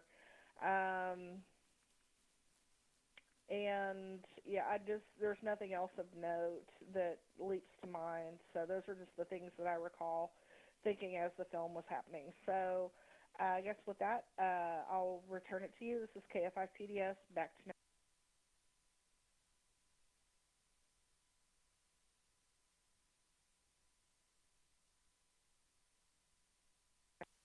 Thank you very much. This is WT9V, and since JJ doesn't want to, talk to us tonight, and he hasn't made any more snarky comments on Echolink, I'll just go ahead and mumble things about what I thought. And I also, when I was watching, it's like, what these little doors everybody has to duck through? I mean, I don't know. I think Tom stole that from me, but maybe not. Maybe he had the same thought one of his brief moments of being awake. And in all fairness, if you looked at it, they weren't actually spinning the station. So there wouldn't be any centripetal force to pull them away from the center onto the walls. I think it was just kind of sitting there. If they had been spinning, the rocket that had landed on the landing pad would have gotten flung off into space unless they tied it down really well. So, anyway. I did notice one of the straps, when they unbuckled themselves to get up and put their suits on, one of the straps, clunk, fell down. So, that's like, I don't think that they got artificial gravity going on, but apparently not. Apparently it was just carelessness. maybe it would have cost $90,001 to, make the strap float with a wire. I don't know. I also noticed the walking across the lab. Like, no. Noticed that. Didn't buy it. Didn't buy much of anything on this film. I did notice that I had one of those autopilots that they were using, although I think mine was a different brand. I probably lost that in a couple of moves ago. Also not the best rocket engine plumes, but, it's amazing what you can do with a big glider, I suppose.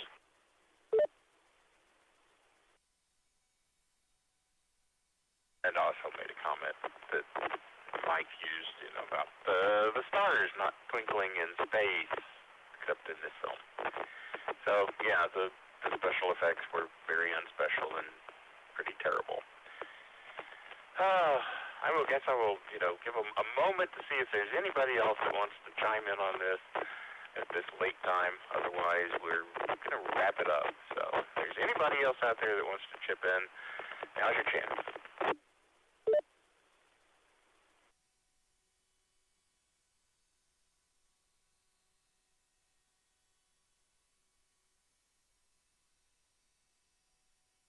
Late crowd would get out of the bars and pick up their radios and, give us something entertaining or more entertaining. Anything that anybody said would be more entertaining than this actual film. So, I guess that's pretty much it, unless I forgot something and nobody said me anything on, IM to say, hey, idiot, you forgot something. So, I suppose that now it's time to try and forget this particular fine film and start looking forward to next week's fine film, which I have been told is going to be, or probably will be anyway, Terminus from either 2015 or 2016, depending on where you look on the net. Because I started looking it up and I found both dates. Hopefully it's the same thing. I don't actually have anything written down here, and it is a little bit past midnight, so I'll just say thank everyone for coming, or I will just thank all of you for coming, and it's been fun.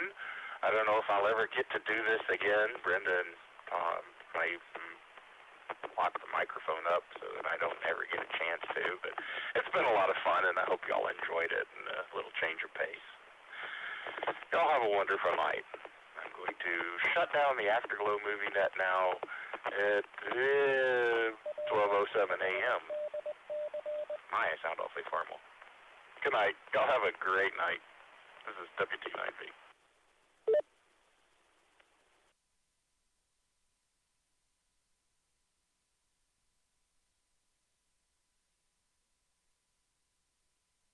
Oh, Michael, you did a great job. You can do every Afterglow movie going forward if you want.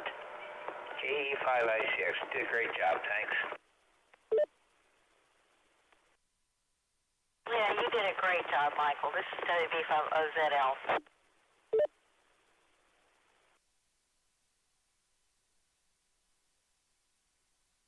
Figured you two would say nice things, but, it was a lot of fun. It really was, and I would be happy to do it again in the future, although I'm not sure we can come up with good French translations every time.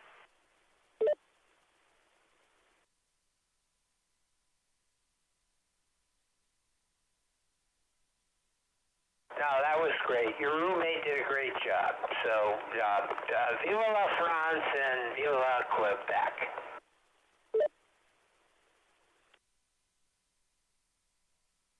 I just want to remind you, be careful what you tell me is contractually obliged for the position.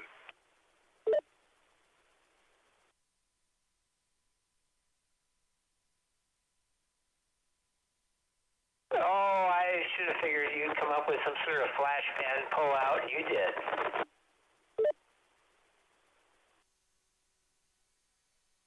There's one thing I want to do is encourage you to be careful with what you wish for.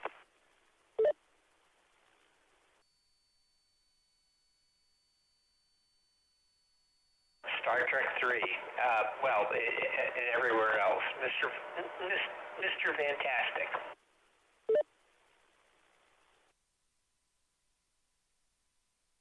Yes, that was the reference, and yes, you are, Mr. President.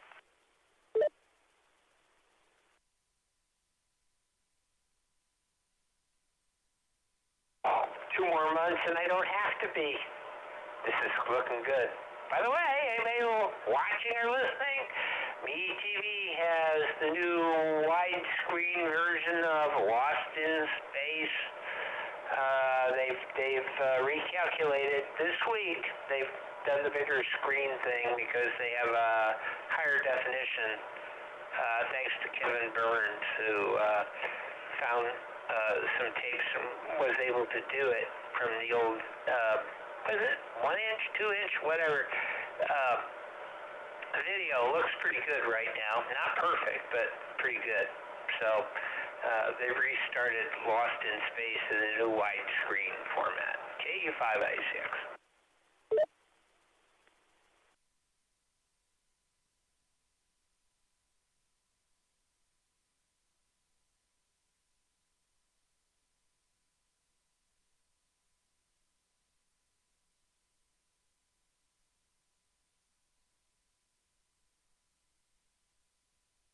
As long as they don't make everybody look fat like the less expensive widescreening of things do. Alright. It's been fun. It's been real. It's even been real fun. WT9B.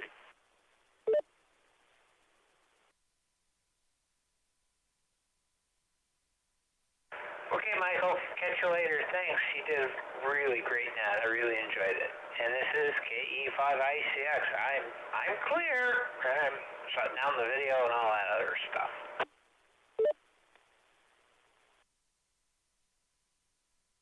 It'll look fairly opaque to me, but I mean, I can't see the TV through your head. So lean over a little bit, would you please? WT9B.